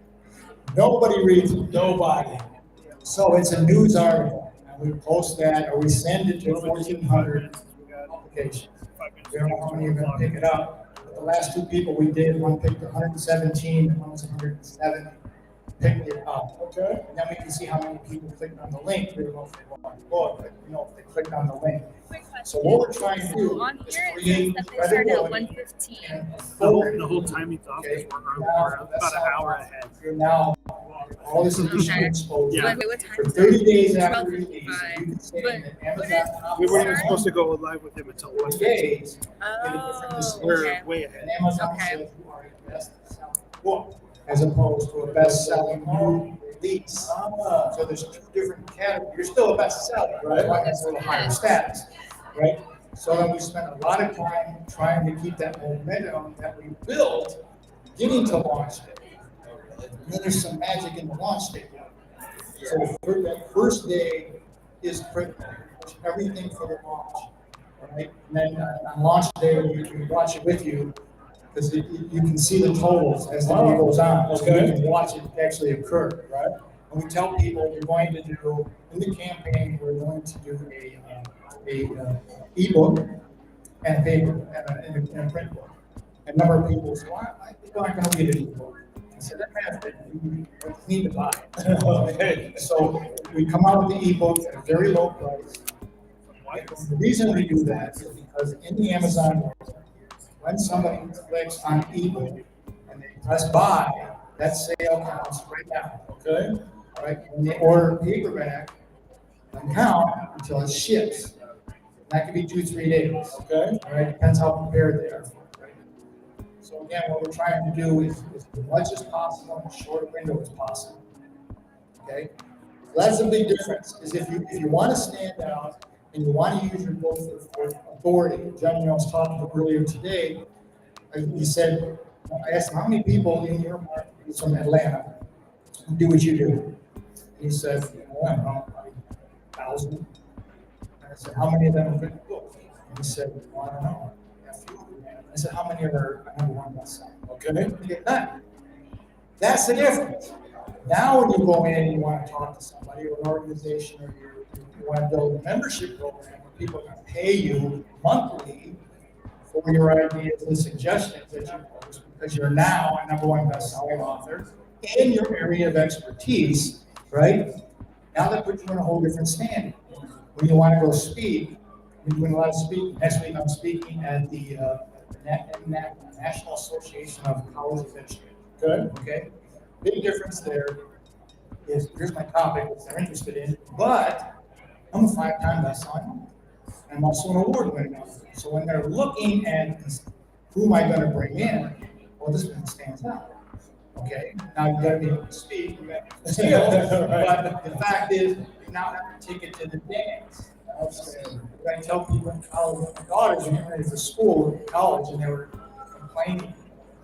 They haven't gone to this. I said, look, because you have a degree doesn't mean you're smart. Okay? Having a degree is to the dance. Can't dance unless you have a ticket. Can't get into the dance. Right? Maybe you don't get a dance, but you have a ticket to get in. Now it's up to you how we're going to take it. And then we stay with the author throughout this whole process. If they want to get a membership program, we can do that.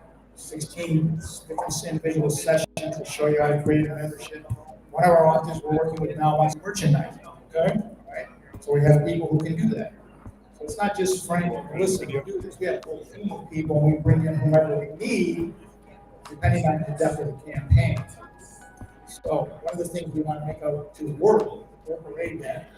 All right, Parade Deck people, this is for you. You come to us, and you contract with us, and you're with Parade Deck, we will donate 10%, whatever the fee is, back to Parade Deck, to do whatever it is you see. You heard it, right? That's it. Great thing. Check it out. Frank's there. We're there. We want to get you to that best-selling author status. He's done it. Rinse and repeat over and over. Now, he can't help me. Mine is a worst-selling on the Amazon list, but that's okay. I'm recovering from it. But Frank, thank you. We could go on and on and on and on, but this has been tremendous. Frank is on the Parade Deck. His process works. Trust the man. Please check him out.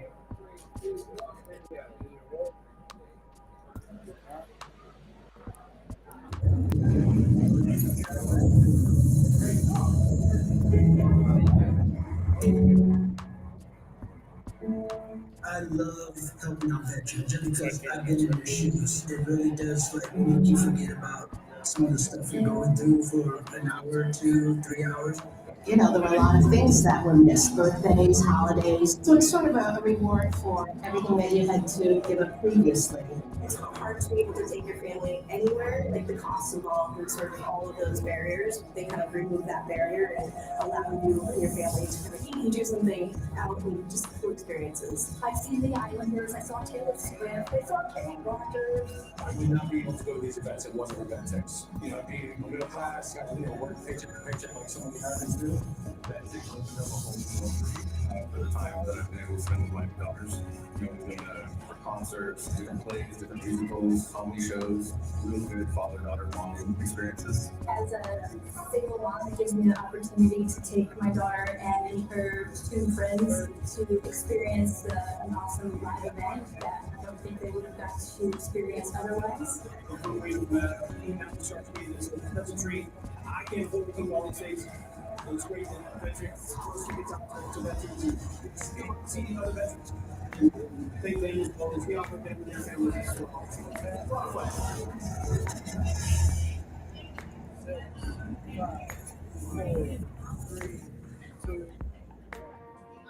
All right, so what's your name and what branch of the military were you in? My name's Steve Weintraub. I'm the Chief Strategy Officer of Veteran Tickets Foundation, and I retired from the Marine Corps after 32 years. And what do you do now?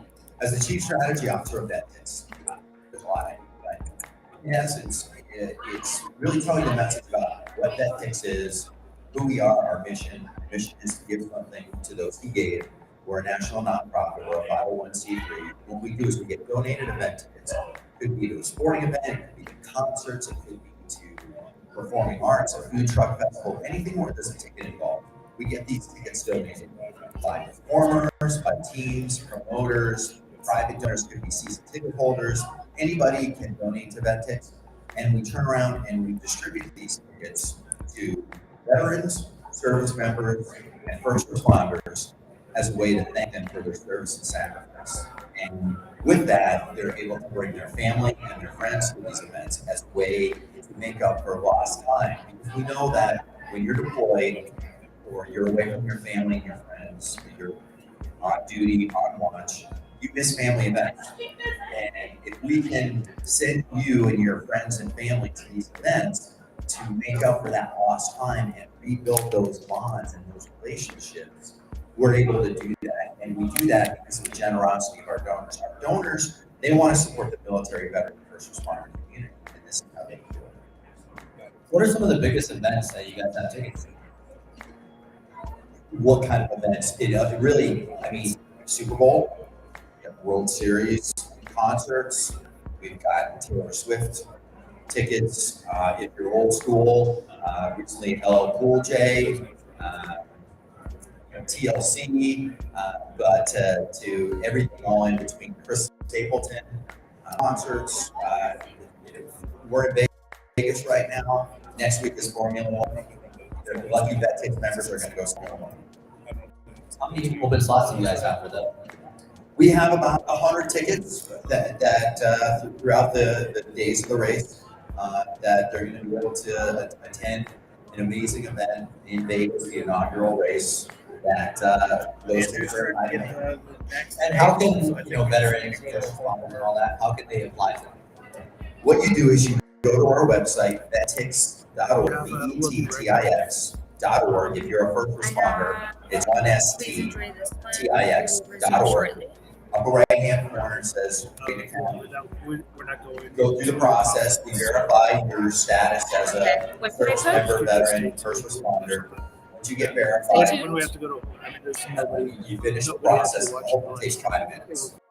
And now you get notified of events that are in your local area. And if there's something you're interested in, you click on it, you learn more information, and you get selected. You're off to the event. How did you get into this? How did you get into VetTix? How I got in was it was created in 2008. And it popped up on my radar. I live in Phoenix, headquartered in Phoenix. Popped up on my radar. I was still in the military at the time, the reserves. And I was like, wow, this is a great organization. It's such a great mission.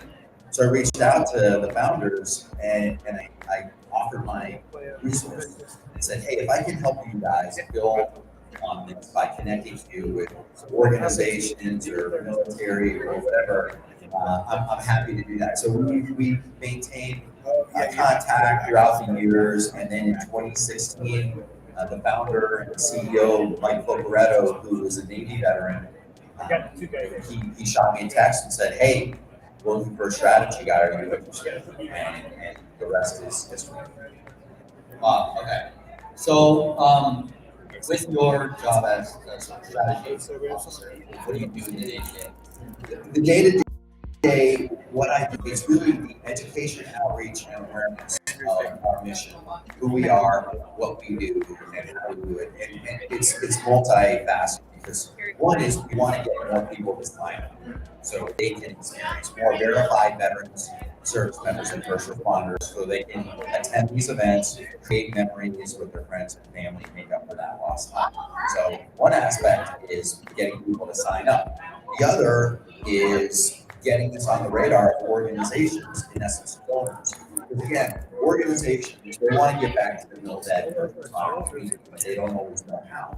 And that's where free tickets, and it could be maybe a corporation that has tickets they're not going to use, that are going to go to waste. Or maybe they block a ticket, but again, it's teams, or maybe it's a college that has football tickets. And this is how they can give back.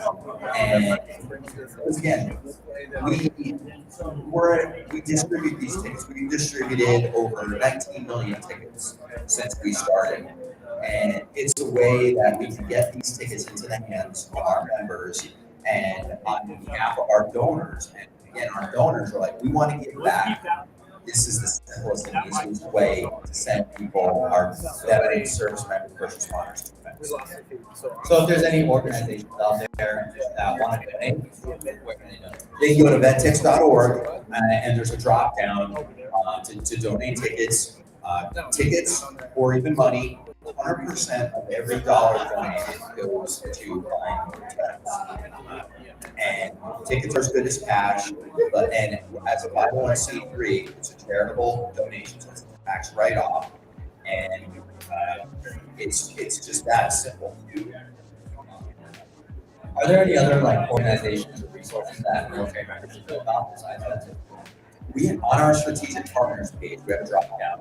We have a strategic partners page, and we have a list of different organizations that we partner with that are the SOs that we believe have great mission, are doing great things. So that's how we can amplify the impact of their mission to our VetTix members, to know that these are verified, vetted organizations that, look, we do tickets. That's all we do.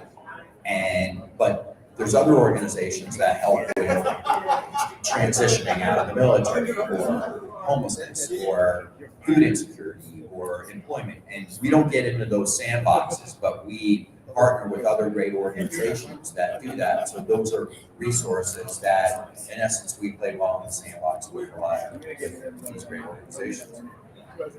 If you were to go back, would you take advantage of any of the resources that you talked about, like any specific ones? Yeah, and the thing there is that there's so many great vetted, verified resources out there that are available to not only the veterans and the transitioning service members, but their families. And that's important, because a lot of times when we're transitioning out or whatever, we're not thinking about these things, but it's the family members that are impacted also. And that's important, because that spouse is worried about their veteran or service member. I said, I just realized that we're all wearing health, or that's normal for these other things. behind the scenes people. So these Nice. resources again are But thanks for tremendous for the right? families. I didn't even plan. Well, that's awesome. Thank you so much. Where can people find you? Go to vettix.org, Yeah. check us That's out. good, though. If you're a veteran, sign up, or a service member, or if you know one, send them the link, have them sign up. And again, this is how we can give something to those who give. So thanks, Joey, for having me, and go. Can you read his card? It says Eric, right?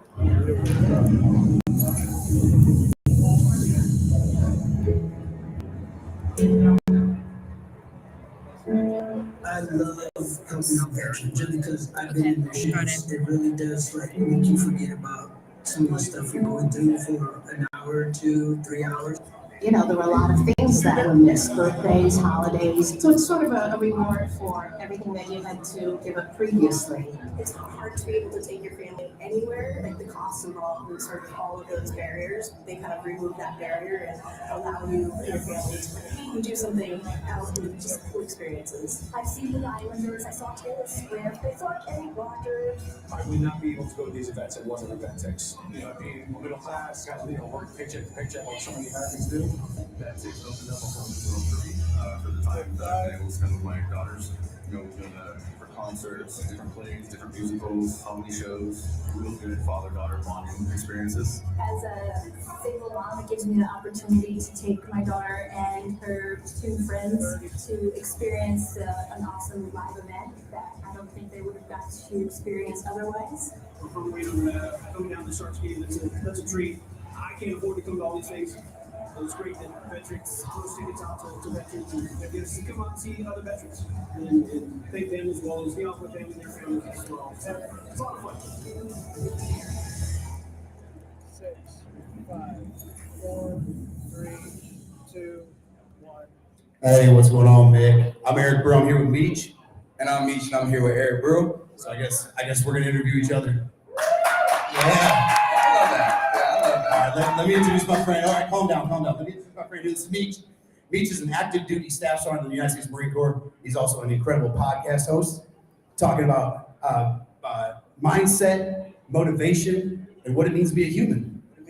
That's dope, man. I appreciate that. Yeah. I appreciate that. But before we even get started, Okay. ladies and gentlemen, I have Eric Brew standing next to me, all right, from Vet SOS, helping military members transition out. 25 years in the Army as a first sergeant. Now, when he said 25 years, all right, I just want to go on record and just say I'm only 31.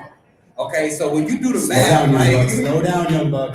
We ain't doing that. Like, I wish they had the camera. You know what I mean? I wish they had the camera up when that caught that reaction. I said 25 years. Whoa, We're not doing that. No, we're doing the age comparison thing, bro. I was like, whoa, I hear that. Now, thank you for your service. Hey, thank you. I appreciate it. That's weird, man. I know. All right, Meech. Let's get away from that because I got a son about your age, so we're gonna back off. Hey, I'm 100% sure. I'm 100% sure. But Eric, man, first and foremost, I just wanted to say that it's an honor just to be sitting next to you. Now, if you don't mind, just go ahead and just tell me a little bit about the podcast. Yeah, man. So that SOS podcast, I get to do this with my co-host Sean Welsh. Sean brought me on at the beginning of season 2, so I'm kind of the new guy on the team. But yeah, we talk about transition, what it means to walk away from service. Right, and so Vet SOS is all about talking about transition and kind of the struggles we have, sharing our stories, and then highlighting great organizations that are out there that have helped folks transition. So that's what we do. I love that. Talk to me about yours, man. Talk to me about Meech stuff. All right, so Talking Crazy podcast, it originated from depression. You know, it originated from anxiety. It's a lot of things that us as service members, we don't talk about. We're top tier performers. Come on. We're great in the platoon. All day. Right on the parade deck, everybody calling our name. But the thing is, I hear that. But they won't talk about how we show up an hour, 30 minutes before everybody else is gonna be there, just so we can get that peace and quiet, put our head on the steering wheel. After everybody leave, then we sit in our car again, decompress, that's what we call it. Then we done picked up smoking. Now we alcoholics. We ain't even hit 30 yet. And I ended up putting all of that in a microphone, just yelling in the closet. I love it, dude. Thank you. I appreciate that. And that's something, look, man, that's something so vital, especially while we're still serving, right? We owe the American people what they pay us for. Yes. Right? And that is to be that top tier performer. That means we got to come to the game every day ready to go. Right? We ain't got time to sit back. We ain't got time to fall back. We got to move forward. So when we talk about mindset, we talk about motivation, we talk about what it means to be human. I'm going to hit you with the hard question, Meech. Hey, please. What does it mean to be a human, dog? You know, that's what it means to be human. When you ask the right people, you're going to get the right answer. And I had to ask myself that question first. I'm a great Marine. I'm great. I'm a great father. No doubt. But am I a great human? How often am I smoking? How often am I drunk? How often do I just say, you know what? I can't spend time with my family because the Marines need me. And I would ignore everything about that. the anxiety, the depression, the emotions that I would deal with. I don't know how many times I would say, put the Marines first, but I'm one of the Marines I'm about to put second. So when we say being human, so many service members, we forget that we're human. You know, and I don't know who needs to hear that, but you're human first. And when you talk about like 25 years in the Army, that's a first sergeant. I understand that. I understand, hey, dealing with them troops, especially them junior troops, I understand. But to transition out, one of the biggest questions is, especially since we're on that topic of being human, what was that transition like? Dude, it was real, man. You know, it's funny you talk about being a human, right? For those of us who served, we were human before we put that uniform on, right? We were born human, we were a human being. And then you put that uniform on, and whether it's 4 years or 24 years or 30, I don't care. You're in a performance-based environment where no matter where you go, right, you have someone there, you've shared experiences, you know the same people, you have the same job, you've been to the same places, you've done the same things, you have all these things in common. And if nothing else, you're wearing matching clothes. We all got something in common, right? But when we step out of the uniform, the hardest part for me was looking left and right and realizing I don't match anybody anymore. I'm not the same. I'm different. I'm unique. I don't know who I am. I don't know what I'm supposed to do. I don't know what my why is, what my purpose is. I don't know what I'm supposed to look like or how I'm supposed to act. I figured out I like hats, right? It's probably because I'm bald and I got to cover that bad boy up. But hey, like, we're on a great beard, though. I appreciate you. I appreciate you. Hey, come on now. I appreciate you. There's a lot of love in this bad boy. Hey. But I had to figure out what was next, right? And so I started digging into my why. And everybody, man, we throw that around and we're so cavalier with find your purpose. That mess is not easy. That is hard. That's hard work. We throw that around like it's too cavalier, it's too easy. Dude. So I had to ask myself, and I asked myself two hard questions. I asked myself, what keeps me up at night? Right, because what keeps me up at night is the problem. And then I had to ask myself, well, what wakes me up in the morning? What gets Eric Brew fired up? What gets me ready to rock and roll? Because what I figured out is if I can identify what the problem is, and if I can identify how I solve problems, then I can go and solve that problem. And at first I figured out that my problem was that I didn't know how to transition, and I saw people around me that didn't know how to transition. And so I jumped into the space of helping people transition because one of my things that gets me going in the morning is people. I love people. Right? So I'm out here dealing with people. So if that's the thing that fires me up in the morning, and I've got a problem that people don't know how to transition, I'm gonna go engage with people. So I jumped in the transition space, started helping out with that. And I started navigating that, started working through that. And then I realized that I got another problem. And that's for me as a believer in Christ, I found that I've got a bunch of people that don't know who that is. But I love people. So I'm gonna go help them. So I went to work for Warriors Set Free. And then Sean called me up. He's like, hey man, I want to do this podcast. I'm like, I love people. Pitter patter, let's get at her. Let's go help people. So figure out what keeps you up at night. Figure out the thing that motivates you and gets you going in the morning. Put those two things together. And I'm a firm believer that where you find where your God-given talents intersect with your passion, you're gonna find your purpose. Come on now. You know, and the one thing that your podcast, why it resonates so deeply with me, is that, and this is one story that, you know, I really tell, but you know, when you're about to get out in that scene to like TRS or like a transition readiness class. To check the block, yeah. Yeah, come on now. And they teach you how to do a resume. I'll tell you right now, I hadn't touched a resume in almost 10 years when they had sent it. But I remember sitting in there, and just like what you had said earlier, we throw find your purpose around way too casually. For something so heavy, we throw that around way too casually. Yeah, man. And I remember sitting in there, and it was a guy, and he was a master. He's about been in for 20 years. Actually 30 years. And I remember having a conversation. He was nervous, and he was scared. And you can see it.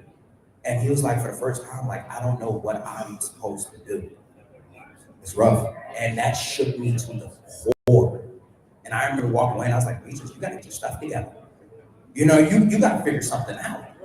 And it's so crazy when you talk about like finding your purpose, and I don't know who really need to hear this, but your purpose is the thing that you keep overlooking. Come on, dude, that'll preach. You know, that'll preach. We just keep going. Let's go. You know, your purpose is the thing that you keep overlooking. It's like your shadow goes unnoticed. And the way that you said, like, no, I love people. I got in the podcast, and I love people. I got into my ministry. I love people. I help veterans and service transition. I love people. That thing right there, that's the purpose. And when I sat back and I thought to myself, like, how did I become Meech Speaks? All I'm doing is talking. And you're good at it, bro. You know, trying to be. And I'm talking to myself, I'm talking on the way there. I'm putting the camera up, I'm just casually just talking. The whole time I'm walking in my purpose, don't even realize it. And the thing is that a lot of times is that we have our purpose, but we don't want that to be our purpose. Purpose is scary, man. You know, Our purpose will push your limits of comfort. 100%. Yeah. Now, one of the biggest questions is that, especially podcaster, what was one of the biggest hurdles that you faced in podcasting? There's two I think that are really troublesome for me, right? And I understand brand, I understand brand voice, right? But figuring out what we really wanted that to be, right? What's the real voice we wanted people to think about when they think Vet SOS? Okay. So understanding what our brand voice was a challenge. I wouldn't say it was difficult, it was a challenge. But man, the guests. I need to find guests that help people transition. I need to, because that's the thing, right? There's so many nonprofits, so many great organizations out there, and nobody knows about them. We don't know who they are. I don't know who to go to. I don't know where to turn. So the more people we can get on our podcast, say, hey, look, this is what we do. You know, hey, we're AmeriCorps partners. This is what we do. Hey, we're MOA. Hey, we're Hire Heroes USA. Whatever it is, like these, we need people to know who that is. Yes. So that's what we want to highlight. So we just need to find people that want to come on and talk about their organization, about what they do for transitional veterans, You guys are closing over here. and help people. Okay. Come on now. Okay. You know, if I had to answer that, two things. Come on. Is that one, yes. Tell me about it. I know what you're gonna say. Tell me about it. Ain't nothing worse than having a bad guest on the show. All right, like, and I know somebody going to say like, "Hey, Meech, I want you on the show." I hear that. But if you get on this show and I ask you a question, you give me a one-liner, then now it's back to being the Meech show again. The answer to your question is yes. Yep. And I don't say anything else. No elaboration. And I'm like this. Well, I guess I'll drive the bus. But you know the crazy thing about podcasting, I'm pretty sure that you had learned that. But podcasting taught me to appreciate myself more. Yeah. It really taught me to appreciate myself more because I had to sit back and actually hear what I was actually saying. You're like, oh man, like that's actually good. You know how I learned how to get good at that? I don't remember where I learned it, but here's what I did. I recorded myself giving a talk. Right. I watched it the first time with no sound. So I watched my hand gestures, I watched my face. I watched it the second time with no video, and I just listened. Then I applied a, what do you call it? Where it puts the letters at the words of captions. Yeah, the captions. Yeah. And I muted everything and I read it. And I realized I make mistakes. I say a lot of ums and a lot of ahs, a lot of So I had to learn how to love the pause. I got to pause. I can't talk as fast as I normally do. Oh my God. So, but when we take time to really investigate ourselves, when we take time to really navigate who we are, man, that becomes a place that you can stay. I love that. I love the fact that you said that because podcasting for me, you know, I remember what was it? You know, that's the question right there. Oh, here goes. What was it like when someone first came up to you and said, "Oh, I heard your episode. It was great." I said thank you because I haven't even watched it. I didn't dare go back and watch any of my actual episodes. Okay, that feels good because I was the only one that wasn't. No, I don't want to listen to myself talk. Oh God, yeah. I get so nervous and I'm listening from an editing standpoint, so I'm like, oh my God, you said this again. So I'm not taking the message. But I remember somebody first came up to me and it was like, "Meech, I love your show. Like it's really good." I said, "Who show?" I was like, "Huh? I'm good." And it made me appreciate myself. I was like, I really got a gift in this? Yeah. That's crazy. That's weird, right? Yes. All right, so here we go. I gotta ask a question. I'm gonna put you on the spot. Okay. We need to talk about this first. Oh, I'm ready for it. Who was your best guest? We'll do a side stage with this Who's the ad hoc, best? and then maybe we'll do Tiffany and My co-host now. Rico I on the love main it. stage. My co-host now.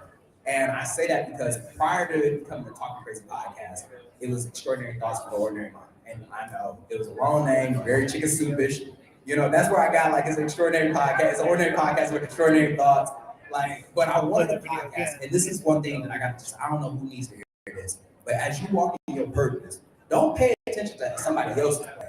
You know what I'm talking about? Like a different path. It's on you on your path. I ain't got rules. It's a one-way street. 100%. I got room for anybody else on my road. 100%. And that was what I did when I first got into podcast. I looked at the Mindset podcast and I was like, oh, I like that title. Well, maybe I should create a title just like that. And I listened to their sound. And the biggest thing is, and I know this takes away from the first question, but by me listening to them, I try to sound like them. Yeah. And then people will come up to me like, yo, I heard your early work and that doesn't sound like you. And that used to bother me. So when I finally figured it out and came up with how I want to do it, I brought RT on. And me and him have had some of the greatest conversations. But that's what it's about. That's what that conversation is gold. 100%. Because I look at it like this. Conflict, I like conflict. So I love it. I love when I get a guest on, we talk about a divisive issue, right? We talk about things. I like conflict because in my mind, conflict drives curiosity. Ooh, I like that. All right, conflict should always drive curiosity. When I'm going through transition, I'm in conflict. Yes. So that should drive curiosity. Why am I in conflict?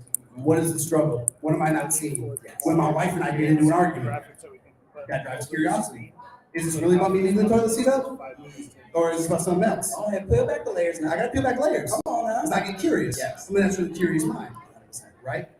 So I think as we navigate that, being curious about things is what gets you to where you and RT are right now. You have those great conversations and they drive curiosity. Yes. You identify conflict, you drive curiosity. Yes. Now, have you ever looked back at like you and your co-host ever got into it, like had like a little dispute or like creative issue? Every day. Oh my God. I thought it was just me. No. Oh, my co-host won't watch podcasts. I do a podcast host and yes, I just called you out in public. He's a podcast host and won't watch podcasts, probably because he doesn't want to lose his voice. Oh, I hear that. I hear that. But I'm not getting in that road. Oh my God. I remember one time me and my co-host were sitting down, getting ready for a show. It's late at night. We already done scripted. We already done talked about it. He's talking and he's saying that he has a mic issue. And I'm looking at him like this, come on, man. Like, it's late. Come on, we got to record. And I step out, I go smoke a cigarette. I come back and he doesn't know that I'm still mic'd up, so I can still hear him. And all I hear is, dang. I walk back in and I look at him and he says, man, you wouldn't believe it. And I'm like, what? He's like, my mic wasn't on. I said, look, man, it's 11 o'clock at night. All right, me and you can't run back another hour episode. You gotta have some grace. And that taught me grace. That taught me grace. Okay. That taught me grace. Having a co-host has taught me grace because he comes and he's coming into it new, and I had already been doing it for 3 years. Yeah. So I've done an episode where I forgot to turn my mic on. Oh yeah. But nobody knows that but me in the closet. Yeah. You know, I've had the episode where I forgot to press record, but nobody knows that.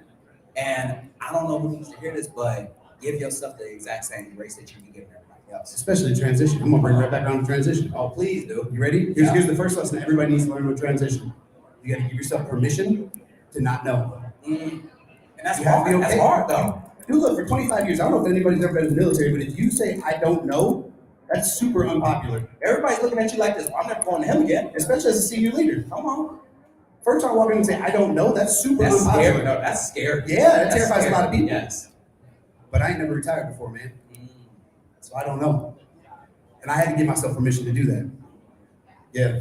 I'm getting a bunch of signals that say we need to get off the stage, man. Oh, we did it. Yeah, we got 60 seconds. Look at that. So here's my final question. When do we get to come on the show, man? You know, I was going to ask you that. I think we should do a collab show.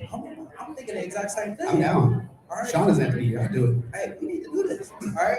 Hey, let y'all know I might be the next co-host. All right. I might be the next co-host. We got to come together. I love it. I love it, man. Once again, thank you. Yeah, man. And thanks for what you're doing, man. You're shedding a light on a lot of dark places, and that's important because there's people that are still serving our country, right? Who need to be in that performance mindset. Who need to be in that place, and they've got a place to look to in you and in RT to be able to find a place they can say, "Hey, man, I need to think about these things. I need to get my mind right." And I'm happy I'm a human. So, man, thank you for what you're doing, bro. Thank you so much. Yeah, man. In just a fleeting moment, a self-defense scenario can unfold, altering lives and Do we know who's coming up next, or are we especially done? reaches your ears. No, we're doing an Consider ad the hoc profound impact interview your over here, and then This is precisely why Tiffany our and esteemed Rico are gonna partner, close it the out. United States Concealed Carry Okay, Agency, is there somebody that I have to add to a lower third? No? Okay. in the nation. The USCCA is unwaveringly dedicated to providing top-tier self-defense education, invaluable training, and robust self-defense liability insurance. They are more than just an association. They are a sanctuary of safety and assurance. Today, over 800,000 responsible gun owners proudly call the USCCA their haven for peace of mind and preparedness. They've made the choice to be empowered, informed, and ready. Now it's your turn. Embrace the assurance, join the community, and transform seconds into a lifetime of safety with the USCCA. All right, so what's your name and what branch of the military were you in? Joey, my name is Paul Martinez, United States Marine Corps, 1-5 Big Peace Die. Happy 248th birthday to the United States Marine Corps. And what do you do now? I am the district manager for the United States Concealed Carry Association. We run the Wild West District. Basically, we're in charge of Utah and Nevada. And you're also with Delta? Yes, all employees are through Delta Defense. The USCCA is a membership organization providing self-defense liability insurance. And what is this liability insurance like? Can you explain more about that? Yeah, so the membership first and foremost pertains to training. We want to make sure you win the fight. In case you are involved in a self-defense or incident, we need to make sure you win it. The membership provides you self-defense liability insurance, and that insurance covers you for criminal defense expenses and civil defense expenses at no limit, plus provides you a $2 million annual civil liability limit. So if I were to get that insurance and I were to go out and get into a situation with my firearm, what kind of protection do you guys offer? Yeah, so the first thing you would want to do is pull out your membership card. There's incident instructions post-incident on what to do. First thing you would do is call 911, report the incident.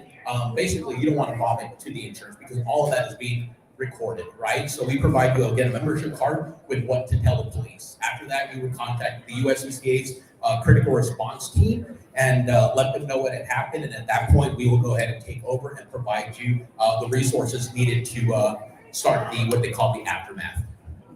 And you said you also teach, firearm safety and firearm just in general. What are some, general firearm things that you could just teach the audience right now? Basically, the best thing that you can do is honestly situational awareness. We want to make people stick out and be sore thumbs. Everybody nowadays is just so tied up with their cell phone looking down, not really paying attention. They have AirPods on. So you would never see a threat if it's coming at you, especially behind you or from the side. So, being aware, making eye contact with individuals to be your first line of defense. So we want to make sure that we teach you guys to avoid the situation, avoid the conflict, to escape and evade prior to having to use possibly deadly force. So if there was a mass shooting right here, right now, and I had my firearm with me and I took action, would I get into any legal trouble if I had something like? That's actually a really good question, Joey. Every state is a little bit different. Here, being at Resorts World, we're in a casino, so technically it is private property. You would be breaking the law. I would still more than likely have my firearm on me. Knowing that, I would rather live and fight another day instead of being and having to deal with a certain charge through Metro, but have the USCCA at my back and protect all of you people as well, plus myself. Right. So all the states differ in terms of rules and regulations. Which state is the most lenient in terms of guns? I would honestly probably say Florida is the most gun-friendly state. The requirements are fairly low. Now we have permitless carry. They no longer have a qualification for shooting. But yeah, everybody's a little bit different. Some courses require no state attendance or no class attendance. Some states, like New Mexico, require 15 hours of course attendance plus a qualification. So everything kind of falls into line. So there's some very, very lenient states, and there's some very, very strict states. And how did you get into Delta? Honestly, I've been a concealed carry holder for 6 years prior. I used to work in Bass Pro Shops. It was something that we used to be with a lot of firearms. What? You're going to the 11. We could see the writing on the wall that there's a lot of leniency between laws and criminals and everything like that. And I just decided, I came across it and I found like-minded people. Never thought I'd find a camaraderie like I did, like I had in the Marine Corps, and it was a mission. A lot of veterans are always missing a mission once they get out of the military. Found a mission. It was really like-minded, and just went with it. Cool. And how can people find you guys and support? Find us on what? On like the internet or like, Okay, how do they yeah, you find can it? always go to Delta going to Defense. a Marine Corps bar. Interested in Point, Okay. or you can Doing a go to meet and greet. United States Is that here? Military Yeah, Expo we're gonna take it. for our exposition, or United States Military. I'm like, I'll get back to You you. want on to that. find out for an rules, hour. regulations, Okay, yeah. reciprocity I'll maps, think or about it. membership, or training that you're looking for. Huh? Cool. Thank you so much. You're welcome, Joey. Thank you. In just a fleeting moment, a self-defense scenario can unfold, altering lives in the blink of an eye.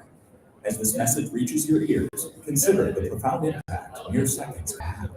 This is precisely why our esteemed partner, the United States Concealed Carry Association, stands out as the fastest growing self-defense community in the nation. The USCCA is unwaveringly dedicated to providing top-tier self-defense education, invaluable training, and robust self-defense liability insurance. They are more than just an association. They are a sanctuary of safety and assurance. Today, over 800,000 responsible gun owners proudly call the USCCA their haven for peace of mind and preparedness. They've made the choice to be empowered, informed, and ready. Now it's your turn. Embrace the assurance, join the community, and transform seconds into a lifetime of safety with the USCCA. All right. We did it. Oh, day one. Man. At the Military Influencer Conference, paradedeck.com. If you are not tracking, you're wrong. Everyone should be making their Changemaker accounts, joining our writing community, and following all of our platforms. Let me tell you like this. If you don't take advantage of us being on the deck here, shame on you. We're the hottest ticket in town right now. That's, just, and we're just gonna call it like we see it, and it's fantastic. But we couldn't be here without Cortez and his team of outstanding folks doing the heavy lifting behind the scenes. Yeah, huge shout out to Cortez, to, like he said, his team, Recurrent, all of them, for putting on this amazing event, year two, since COVID. Super honored to be here. And can we just give it up for our amazing guest today? Come on. Oh, we have so many great guests today. All right. Oh, I love Matthew McConaughey. Green Light, great book. Green Light is a great book. All right, I digress. So if you had fun today, rinse and repeat, because we're gonna do it again tomorrow. Oh, yes. Yes, tomorrow we are doing it again, 8:30, I think, Yes, Pacific that sounds time. good. We will bring it back. Thank you guys so much for stopping by the parade deck. And yeah, I think that's it. That's a wrap. That's it. That's all we got. That's a wrap.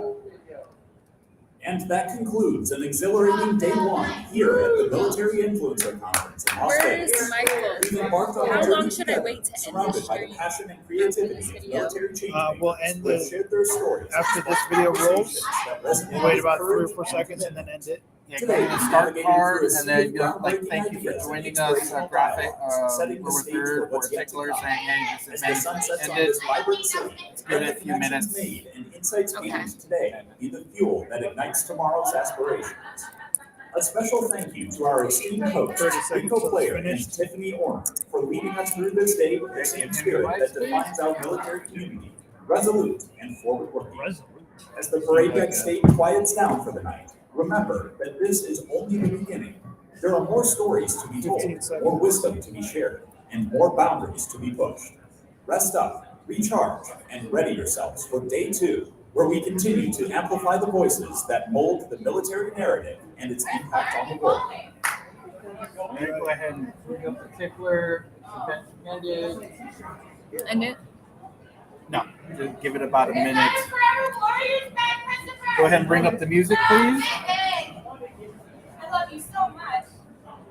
So much. You playing music? Yes. Okay.